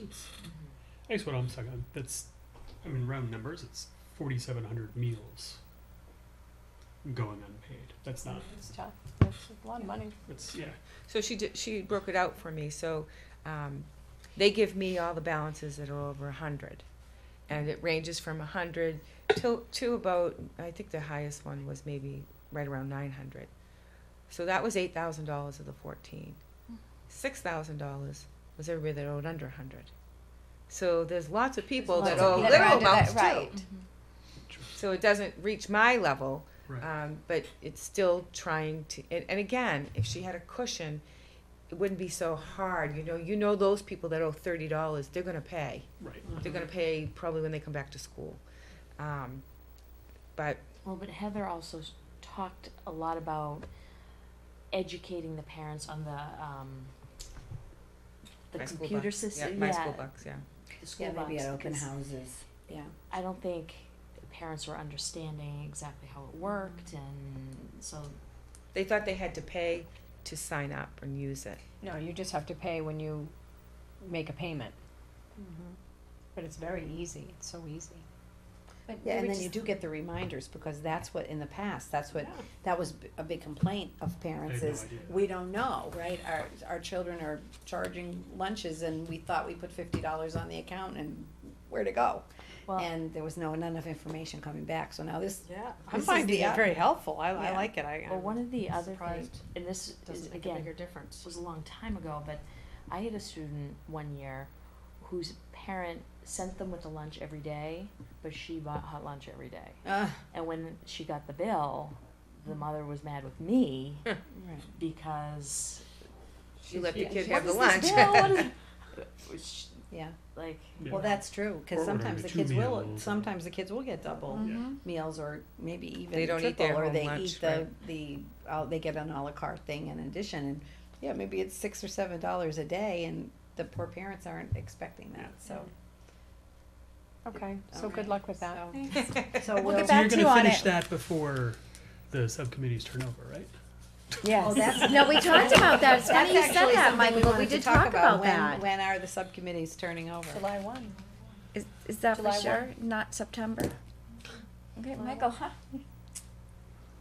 We'll work on We it. were talking, maybe Cheryl will do a transition with you. Yeah, she'll do a nice little transition with you, okay? Who's governance? You can come I'm to our, coming you up. can come to our Which next, one? you Yeah. can come to our Yes. next meeting, I would love which to. is transition. It's next Which is- week, next week. The eighth, well, Thursday at Thursday 9. morning. 30th, 9 a.m. June 30th, right? So, negotiations, you're meeting tomorrow? Yes. Public relations? We haven't met. We have a doodle out for our next meeting. Okay, safety, we haven't met. Start school later, we haven't met. Which is 9:30. Superintendent's evaluator.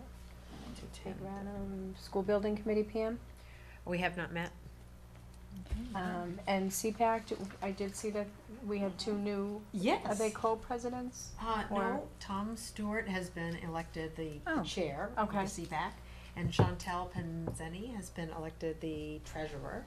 Uh-huh. And so we had a wonderful little election. The CPAC, they wanted to have the election at Dunkin' Donuts, which was a great idea because people would just come and get a coffee and vote. And we had one in the morning and one in the evening. And to how many accommodate people different attended? schedules. They had 18 votes. Okay. And, we had a nice ballot box. And Pam got credit for being the keeper Oh. of the Yeah. voting. yeah, no, but Ballot. it was, it was very good. So Were I there think more the than whole one person group- up for the chair No, Okay. no, I mean, they So did you went give people an unopposed. opportunity to come forward? Okay, right, to that's come good. forward, but nobody did. Okay. So that's fine, and, Will they be meeting over the summer? yes, because they are gonna want to get together a schedule for the year ahead and get together a September letter to send out to all special education parents with that, schedule. So Okay. I'm sure they will be meeting over the summer. I'd be happy to help them out with ideas for meetings or anything that they could think of. Good. So we'll see Okay, how that goes. wish them luck. Okay, under new business, we do have some donations that we, would like to accept with gratitude. We had one, Reg Tardif, donated, in memory, $100 in memory of a former kindergarten teacher that recently passed away, Lorraine Prendable, which was very kind of, him to do that. Very nice. Very. Do we know She how long was- ago do you know her? Did you know her? No. She just Yeah, passed just- away. But how long Yeah. ago did she teach? Do we know? Several years She ago. was here when I she- was here. Yeah? So she was, Prendable, that does. she had retired. She hasn't been here since I came, so that's Oh, like okay. almost 10 years. Okay. So she must have been before that. Prior to, Yeah. Yeah, the name doesn't. I met her a sound couple of familiar. times at some retirement parties, Yeah. because she's, Oh, so she stayed active, which is so nice. Yeah, yeah. yeah. Yeah, that was really nice of him to do that, so I do Yeah, wanna. she was much respected and much loved. Yeah, that's nice, so, make a motion to accept the donation in memory of Lorraine Prendable in the amount of $100 from Reg Tardif. And that will be used by the Pembroke kindergarten team. So we appreciate that donation. So moved. So moved. Second? Any discussion? All in favor? Aye. Thank you very much. We have a $200 donation from Commonwealth Motors, which this was interesting. So they sponsored a campaign to donate funds to school districts, where employees did business with them, which I think is really neat. Things like that, people don't necessarily know that, so. It was very kind of them also, so I will make a motion to accept the $200 donation from Commonwealth Motors. Is that in Haverhill? Yes. Yes. Lawrence. Lawrence, Oh, Commonwealth Lawrence, Motors in right there. Lawrence, with gratitude, to be used at the Pembroke Elementary School. So moved. Second. Any discussion? All in favor? Aye. Aye. And the donation from the, VFW, which, always generously donates, money for the marching band to march in the parade, which was canceled. But they still do it Gave us- because of the preparation? Is that what I'm I think so, understanding? yes. That was very nice of them to do that. And it was too bad that it got canceled because the day ended up being good. But the Right. morning just wasn't good. So I will make a motion to accept the generous donation of $300 from the Georgetown VFW Post 7608 with gratitude, and that will be used in the Georgetown Middle High School Band program. So moved. Second? Any discussion? All in favor? Aye. Okay, we had some surplus materials. audiovisual equipment in the middle high school library, past their useful life, not surprising.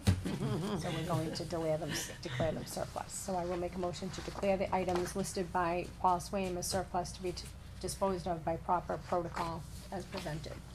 So moved. Second. Discussion? All in favor? Aye. Okay, thank you. Okay, I think we're good. So before we close out, Carol, can we bring up one more time possibly putting a proposal or something together for you for an athletic advisory council? We can have that conversation, I would say. I believe the solution that we've come up with at the school has been to give parents an opportunity to have feedback into giving the coaches some feedback, and that the athletic director's intention is to have monthly meetings with the sports boosters, and that's the group he'd like to deal with in an advisory capacity. So the sports boosters, which I think is It's kind of like They're fundraising. non-existent, really. it is non-existent. Yes. There was I think there was three people, but, I do like the idea that Chris, I don't necessarily know that maybe Chris did bring it forward, or maybe it was Mrs. Nelk that said that, like, 2 individuals from each team Right. should be required to, so you should have like a member, represented with the boosters, and that could maybe revive. From each team. Yeah, that's what I was Okay, thinking. yeah, It could so that's a revive the great- boosters and okay. revive some. That's And, Guy- and that the was- athletic director would meet with them monthly. That's right. Guy would run the meetings with, Okay. I mean, the boosters would run the meetings, but Guy would be there every single month. As like the That's advisor. an interesting idea. Okay. Well, because the sports boosters has done quite a lot with Right. little people Right, doing they've it. been- I it's mean, been they've got dwindling. like We're trying to So- help them Yeah. revive themselves by doing it that way. And Guy said that years ago, when he was the AD, there was a little bit bigger boosters, and he said every month he would have these meetings and people would come and they would have this open dialogue, you know. Open about- dialogue, but their main role was what? What was their main role? Well, part of their role was to raise funds, Mm-hmm. but it was also just to, you know, really look at the whole sports program with the athletic director And give and bring up feedback, issues. parental feedback to the athletic They would allow that director. open dialogue to Yeah. occur. Yeah. Okay. And the 3 people that are currently on, I think none of them have children No. still in the No. system. Do we know if they're still going to, I'll have to ask Guy You know that. what, I'm not sure, to tell you the truth, Barbie. I think, Ken Woodbury's been very, you know, a staunch supporter, and as you know, like at the basketball games, you know, people from the boosters will sell the Drinks and everything. the drinks Yeah. and all of that, but, you know, even they would say that it's been difficult to, because every sport seems to get their own Well, little each sport niche, has you know their, what I mean? also their own, Yeah, and I do think, I fundraising do and so see how forth. that can be not a conflict, but just difficult to challenge. have Sure, the when sports you're boosters trying- be successful, because then you have Yeah. the Partners in Football, which do a great job, they have Mm-hmm. a fundraising effort going on, then you have the baseball team try to do their own thing. Softball. Yeah, There's a lot they of all do, fundraising. They all do their So own. if the sports boosters is also going, so it'll be fundraising, but also like just an all-around, But I think that's a good idea, to have a you know, that there should be a representative from each From each sport. Or 2, one Or or 2. one or two. Right. yeah, and that, And do you maybe remember, even were a you s- at that maybe meeting? even a student When we or talked something. about that? Yeah, I'm And sure he they'd did have say the that kids. too. Yeah. They have the captain's council, which Yeah. they'll continue to do. Okay. That's, All right. okay, so we'll have to try and get that out over the summer for Yeah, people. I'll write Yeah, myself for a the note fall to talk to Guy. Sports, So we can jump in in September. yeah, and start getting people, to Interested revive in- that. We can set up something That to group. do that, good. Okay. Okay. Okay? Now we're done. Okay, I will make a motion to end the meeting at 9:44 PM. There is no reason to hold an executive session this evening. So moved. Second. Okay, any discussion? All in favor? Aye. Great, have a great summer, everyone. Except for July, we'll see you in July. Yeah.